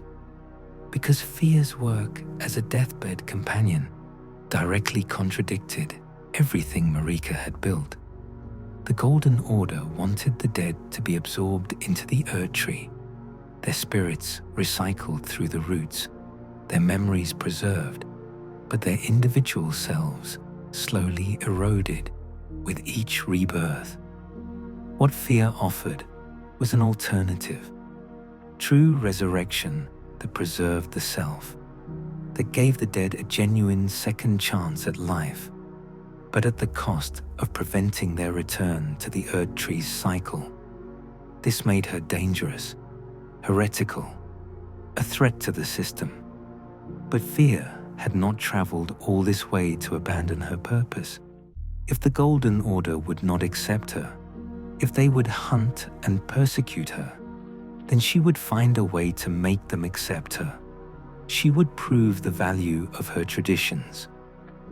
She would show that there was another way to handle death, another approach besides the Erdtree's endless recycling. She found her way to the Round Table Hold, that mysterious gathering place for Tarnished and champions. There, in a small room adjacent to where Hugh the blacksmith worked, Fear established herself. She offered her services to any champion who would accept them. She held them, took their vigor, gave them her blessings in return. Most saw it as a simple transaction, a minor debuff to maximum health in exchange for a consumable that could boost poise and physical defense. A fair trade, perhaps even a generous one. But Fear was building towards something greater. Each embrace brought her closer to her goal. Each champion who allowed her to hold them, to take their warmth and vitality, contributed to the reservoir of life force she was gathering. She was preparing for her true work as a deathbed companion. She had found the exalted noble she would serve, the most exalted noble in all the lands between, the first of the demigods to die, the Prince of Death himself, Godwyn the Golden. Fear had discovered Godwyn's corrupted body, lying at the roots of the Erdtree in the Deeproot depths. She had seen his grotesque transformation, his half-death that had given rise to those who live in death. and she had made a decision that would define her entire quest. She would become Godwyn's deathbed companion. She would lie with him. She would use the vigor she had, gathered from countless champions, to attempt his resurrection. Not to restore him to life exactly. His soul was gone, severed completely by the black knives that had struck him down. But perhaps she could create something new, a new form of existence that blended life and death, a rune that could be embedded into the Elden Ring itself, changing the fundamental nature of order in the lands between. She would become mother to those who live in death. She would create a new order where they would no longer be persecuted, where life within death would be accepted as part of the natural cycle. But to accomplish this, fear needed something specific, something that had been taken from Godwyn on the night of the Black Knives. She needed the curse mark of death, both halves of it, reunited into a complete circle. One half remained with Godwyn, carved into his corrupted flesh in the Deathroot depths. But the other half, the one that had been carved into Ranni's discarded body when she performed her death ritual, had been removed and hidden away. D, Hunter of the Dead, possessed one half of the curse mark. He had discovered it, or been given it, or claimed it somehow. But D would never willingly give it to fear. He was a Golden Order fundamentalist who hunted those who live in death relentlessly. He saw them as abominations, as proof of the world's corruption. He would never support Fear's plan to legitimize their existence. So Fear did what she had to do. She asked a Tarnished to return a weathered dagger to D, a blade she had found in the Deathroot depths, broken and afflicted with death blight. When D received this dagger, when he examined it and recognized its significance, fear struck. She killed him, took his armor, claimed the half of the curse mark he had been guarding. Then she fled the Round Table Hold, traveling to the Deathroot depths to complete her work. The murder shocked those who had known Fear as the gentle companion who offered comfort to champions. But Fear had never claimed to be gentle. She had never pretended that her path would be peaceful. She was fighting for those who live in death, for the persecuted undead who had no champion, no advocate, no one to speak for them. And she would do whatever necessary to succeed. In the Deathroot depths, Fear established herself before Godwyn's corrupted body. She gathered more champions, those who had found their way to this hidden place beneath the earth. They formed Fear's champions, warriors who would defend her while she performed her sacred work. But she still needed the other half of the curse mark, the one carved into Ranni's discarded body. And that body lay atop the divine tower of Leonia, guarded by magical seals that only Ranni's own carrion inverted statue could unlock. A Tarnished following Ranni's questline would eventually gain access to that tower, would retrieve the curse mark from Ranni's corpse. And if that same Tarnished happened to be allied with Fear, if they had received her blessings and supported her cause, she would ask them to bring her that curse mark. When both halves were reunited, Fear could finally complete her transformation.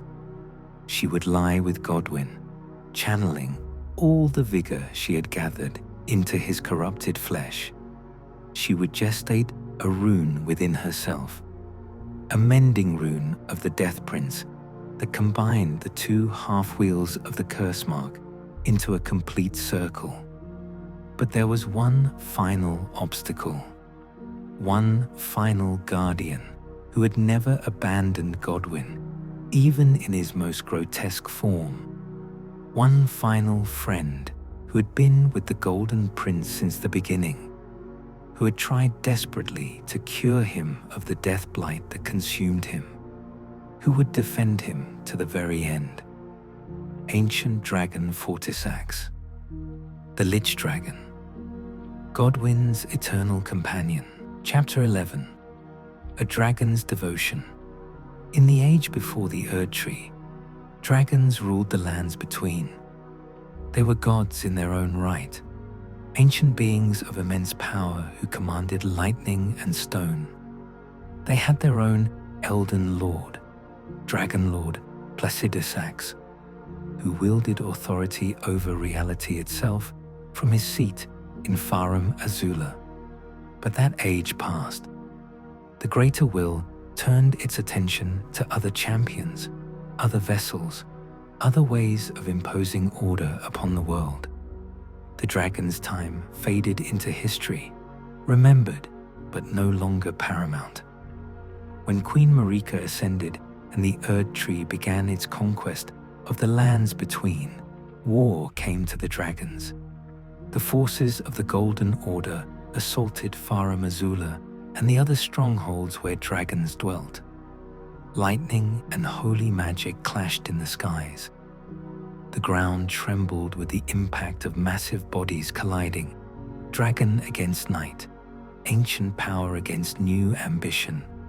Among those dragons was Fortisax, a mighty worm whose strength and majesty were legend even among his kind.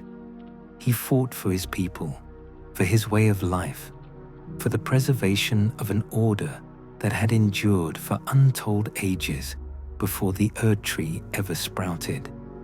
But the dragons were losing. Their numbers dwindled, their strongholds fell.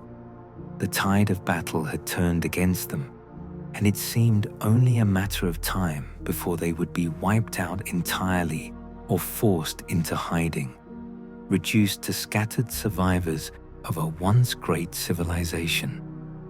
Then something unexpected happened. Fortisax faced Godwyn the Golden in single combat. The young demigod, crown prince of the Golden Order, challenged the ancient dragon to battle. This should have been suicide. Godwyn, for all his skill and divine heritage, was still just one warrior. Fortisax was a dragon, massive and powerful and ancient beyond human reckoning.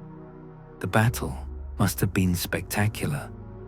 Golden magic against lightning, Godwyn's blade against Fortisax's claws and breath weapon, the sky itself trembling with the force of their conflict. And somehow, impossibly, Godwyn won. He defeated Fortisax, brought the mighty dragon low, stood over him with blade raised, ready to deliver the killing blow that would end this ancient being's existence. But Godwyn did not strike that final blow. Instead, he offered friendship. He extended his hand to his defeated enemy.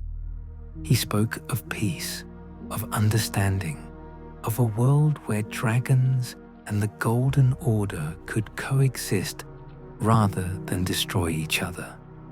He saw in Fortisax not a monster to be slain, but a noble opponent worthy of respect, and Fortisax, moved by this mercy, this unexpected compassion from one who had every right to claim victory through slaughter, accepted.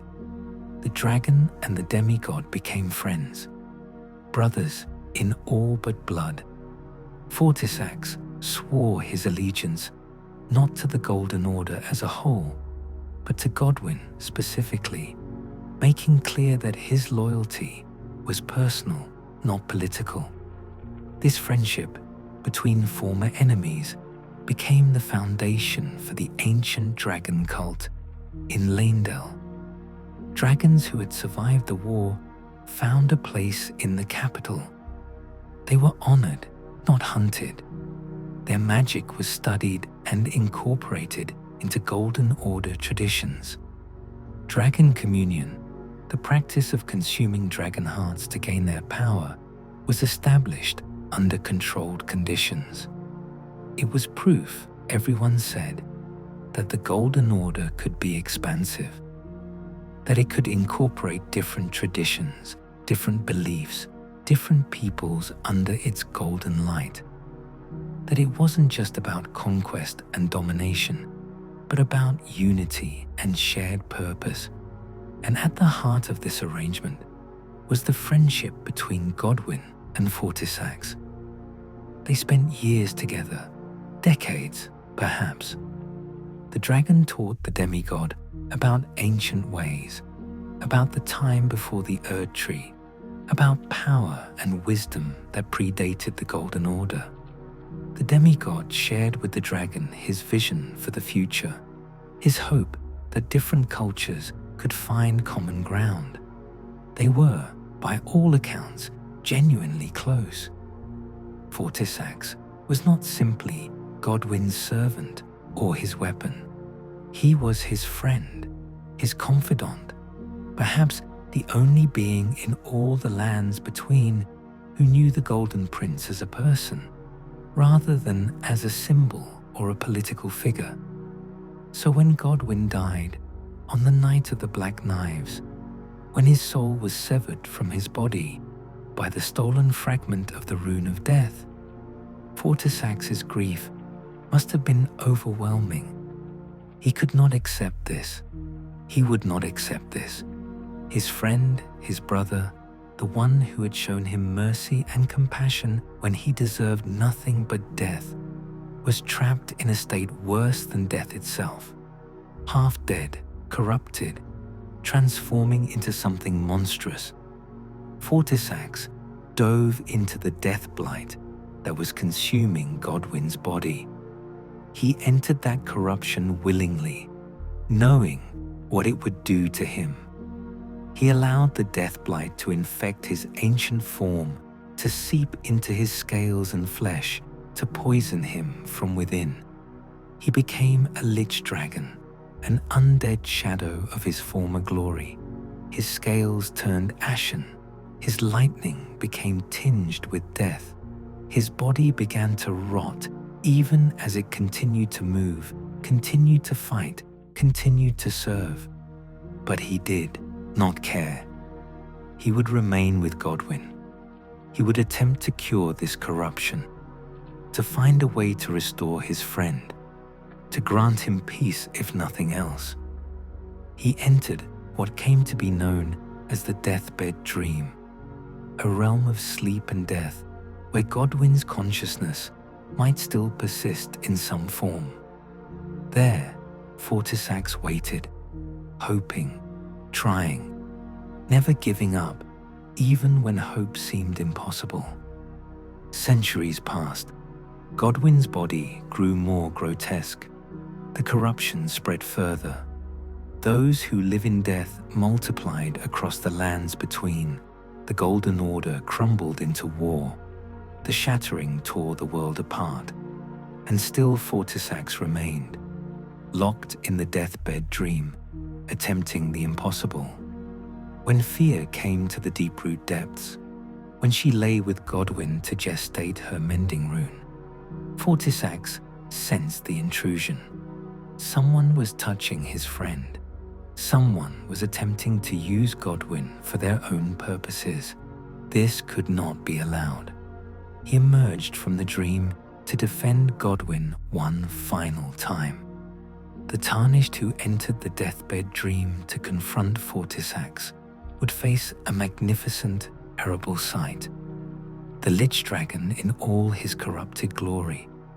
Massive wings spread wide, lightning and death blight crackling around him, his attacks combining the ancient power of dragons with the corruption of the death that had consumed him. It was a fight of stunning beauty and tragic horror. Fortisax, this noble being who had once been a god among dragons, reduced to defending a corpse from those who might help it, fighting not out of malice, but out of love, out of loyalty that transcended death itself, out of devotion to a friend who no longer existed in any meaningful sense. When the Tarnished defeated Fortisax, when they struck the final blow that would end the Lich Dragon's eternal vigil, there was no triumph in it, only sadness, only the knowledge that they had killed someone whose only crime was loving too deeply, caring too much, refusing to abandon a friend even when that friend had become a monster. Fortisax fell, his massive form dissolving into ash and memory, his centuries-long attempt to cure Godwyn ending in failure. But perhaps in that failure there was a kind of success, because he had been there to the very end, just as he promised. And when the Tarnished emerged from the deathbed dream, they would find that fear had completed her work. The mending rune of the Death Prince lay ready, gestated within her body through her union with Godwyn. She had created something new, something that could change the very nature of order in the lands between. All that remained was for someone to claim it, to brandish it at the end of their journey, to use it to restore death to the world. Chapter 12. The Mending Rune of the Death Prince. When Fear completed her transformation, when she lay sleeping beside Godwyn's corrupted body in the Deeproot depths, her work was finally done. The vigor she had gathered from countless champions, the life force she had carefully accumulated through years of service as a deathbed companion, had been channeled into creating something unprecedented, the Mending Rune of the Death Prince. This was not just any great rune. It was formed from the two half-wheels of the curse mark of death, the split symbol that had been carved into Godwyn and Ranni on that fateful night when the black knives struck. By reuniting these halves, by combining them back into a complete circle, Fear had created a rune that could fundamentally alter the Elden Ring itself. The item description tells us exactly what this rune would do. It will embed the principle of life within death into order. Read that carefully. Not death as ending, not death as simple cessation of existence, but life within death. The concept that those who live in death represent the state that Godwyn exists in would become part of the natural order, legitimized, accepted, no longer heretical but normative. The description continues. The Golden Order was created by confining Destined Death. Thus, this new order will be one of death restored. This is the fundamental reversal of everything Maliketh did when she removed the Rune of Death from the Elden Ring. Fear's Mending Rune would undo that ancient change, bringing death back into the system. But not just simple death, death intertwined with life, death as a state of being rather than a state of ending. If a Tarnished were to claim this rune, to defeat the Elden Beast and stand before the shattered remains of the Elden Ring, to raise up Fear's creation and embed it into that cosmic pattern that orders all reality, they would usher in what Fear calls the Age of Duskborn. What would this age look like? The item description tells us the principle of life within death would be embedded into order, and that this would be an order of death restored. Based on this, we can infer several possible consequences. The persecution of those who live in death would presumably end. They would no longer be hunted by Golden Order knights or killed on sight by fundamentalists who saw them as abominations. They would, it seems, be recognized as legitimate beings with the right to exist, to persist in their twilight state between life and death. Death itself would be restored to the world, though perhaps not in the absolute, finalizing way it existed before Marika's interference. The removal of death from the Elden Ring would be undone, making true endings possible again. The immortality granted to demigods would fade. The cycle of endless rebirth through the Erdtree would be broken, or at least fundamentally altered. But there's a darker possibility that the law leaves deliberately ambiguous. The phrase life within death could mean that the undead state itself becomes normalized, that the boundary between living and dead blurs to the point of meaninglessness. Does everyone eventually become like those who live in death? Does Godwyn's condition of existing in body without soul become the new standard rather than the exception? The game provides no definitive answers. The age of Dustborn, from one perspective, could be seen as a triumph. The undead finally have a champion. Those who live in death finally have an order that accepts them rather than persecutes them. Death is restored to a world that had tried to banish it. The Golden Order's greatest lie, the promise of eternal life through the Erdtree, is finally acknowledged as the failure it always was. From another perspective, it might represent a horror. If the life within death that Godwyn embodies becomes the norm, then perhaps everyone becomes trapped in that twilight state, unable to truly live, unable to truly die. Existence as a form of slow decay, consciousness persisting long past the point where it should have ended, forced to continue in corrupted flesh that grows more grotesque with each passing century. Which interpretation is correct? Both? Neither? The game provides no definitive answer. It leaves the age of Duskborn intentionally ambiguous, allowing players to decide for themselves whether this ending represents salvation or damnation, mercy or curse. What we do know is that Fia believed in it. She sacrificed everything for this vision. She killed Dee, abandoned her home, embraced those who live in death as her children, lay with Godwyn's corrupted body, gestated a rune within herself at the cost of her own life. She did all of this because she believed that those who live in death deserved a chance, that they had committed no offense, that they had every right to exist. When a Tarnished claims the mending rune from Fia's body, they find her at peace, sleeping, perhaps forever, her purpose fulfilled. And if they gave Dee's armor to his brother, if they completed that particular questline, they returned to find that brother standing over Fia's corpse, sword bloody, having taken his revenge for Dee's murder. Even in death, Fia remains controversial.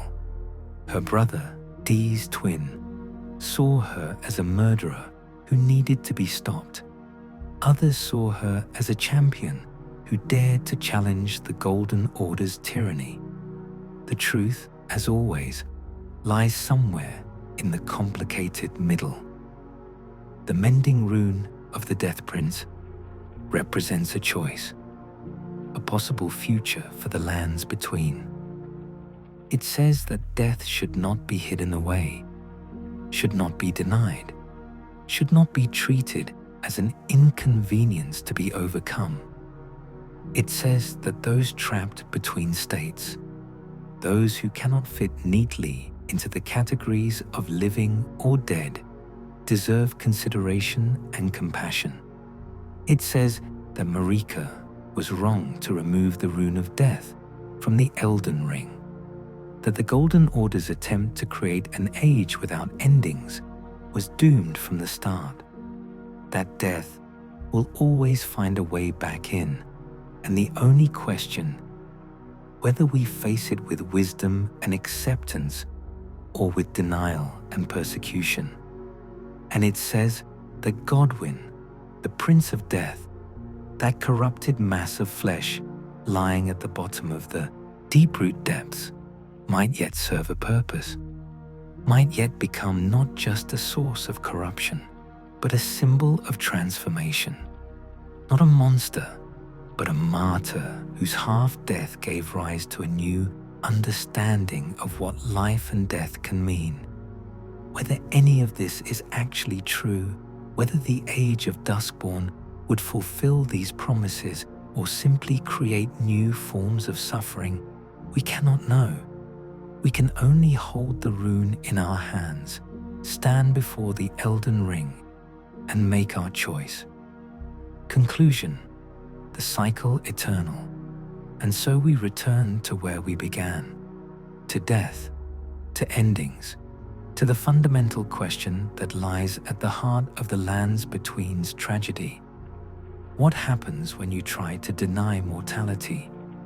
The answer, as we've seen, is complicated, messy, painful, full of unintended consequences that ripple through centuries, affecting countless lives in ways no one could have predicted. Maliketh removed the Rune of Death from the Elden Ring, thinking she could grant immortality to her children, could create an age without the pain of loss and ending. Instead, she created a world where death became corrupted, where the dead could not rest, where existence stretched on into an eternity that promised nothing but stagnation. The glow-eyed queen wielded Destined Death before Maliketh, hunting gods with black flame, demonstrating that even the divine could be held accountable through mortality.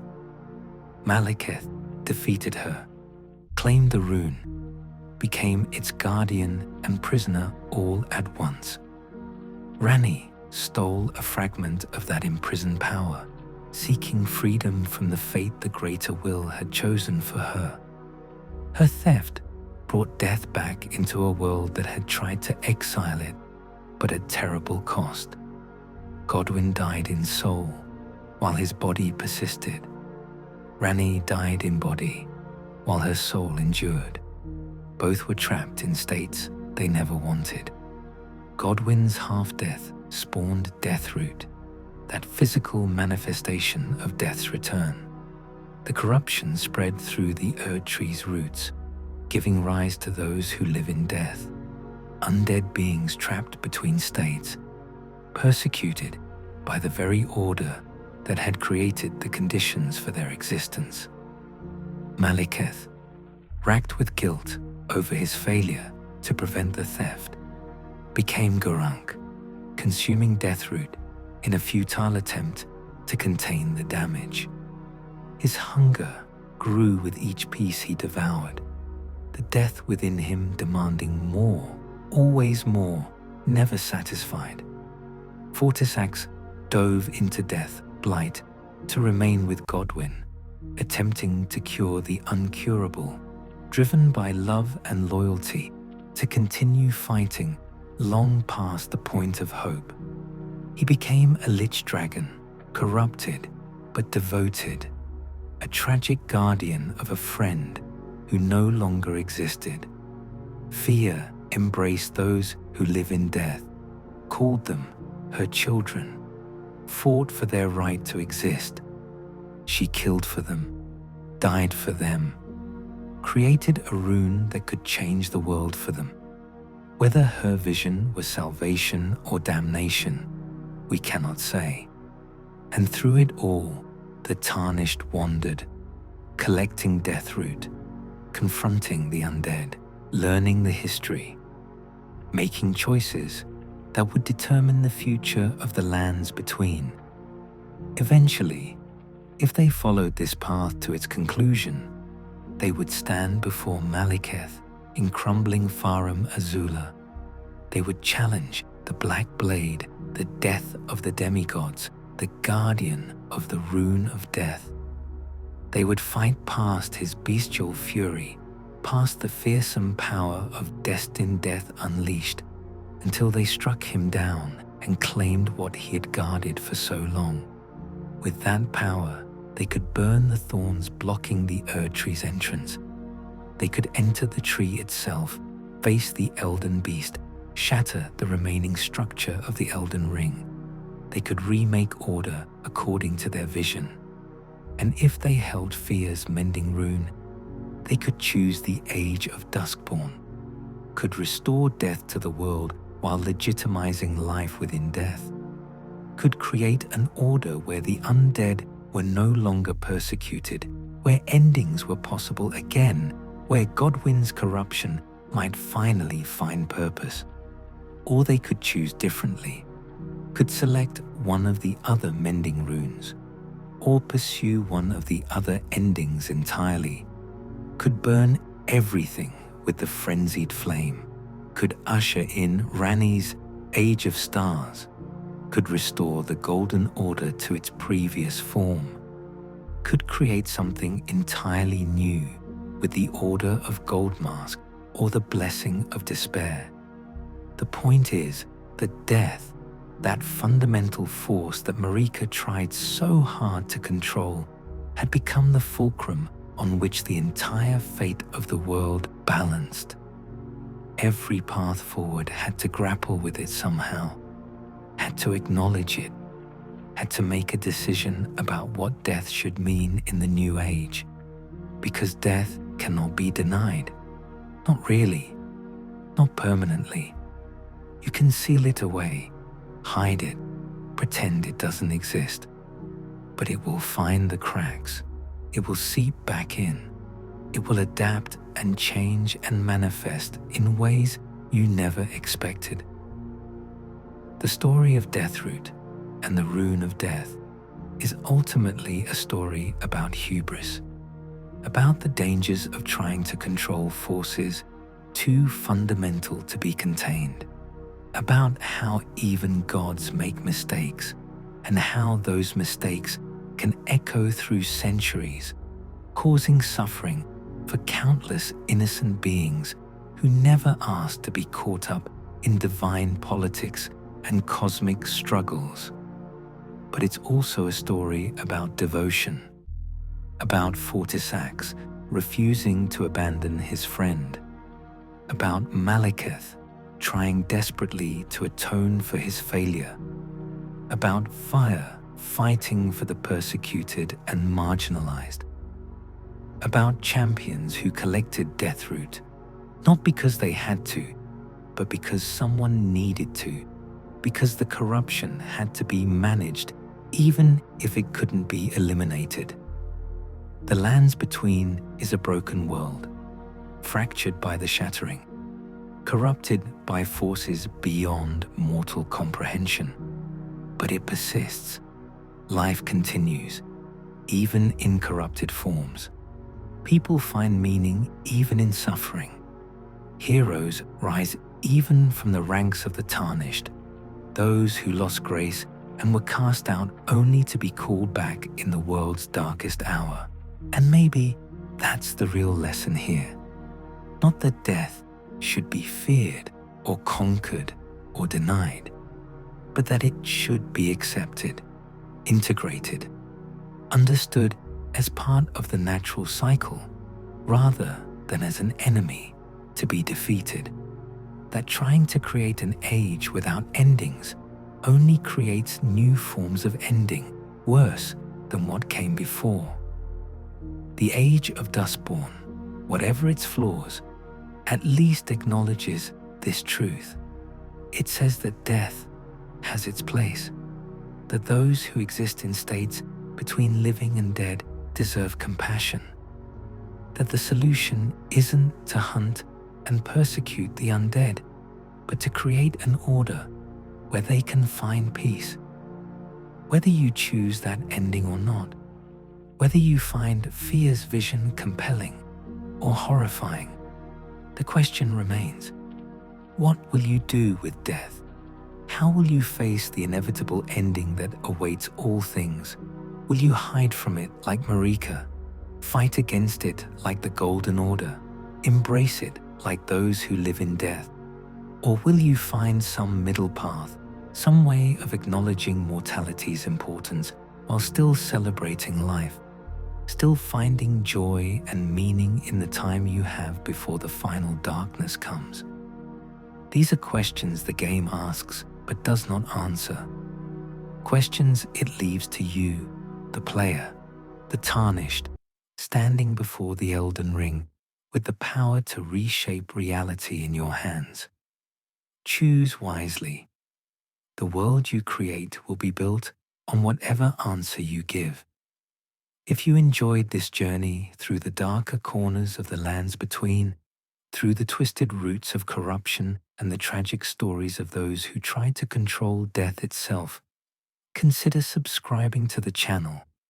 Like this video, leave a comment sharing your own experiences with Fear's questline, with fighting Fortisax, with collecting Deathroot for Gurunk, and tell me, if you were to claim the mending rune of the Death Prince, would you use it? Would you usher in the Age of Dustborn, or would you choose a different path? Until next time, Tarnished, may you find your path through the lands between, wherever it may lead, and may death, when it finally comes for you, grant the peace that so many in this broken world have been denied.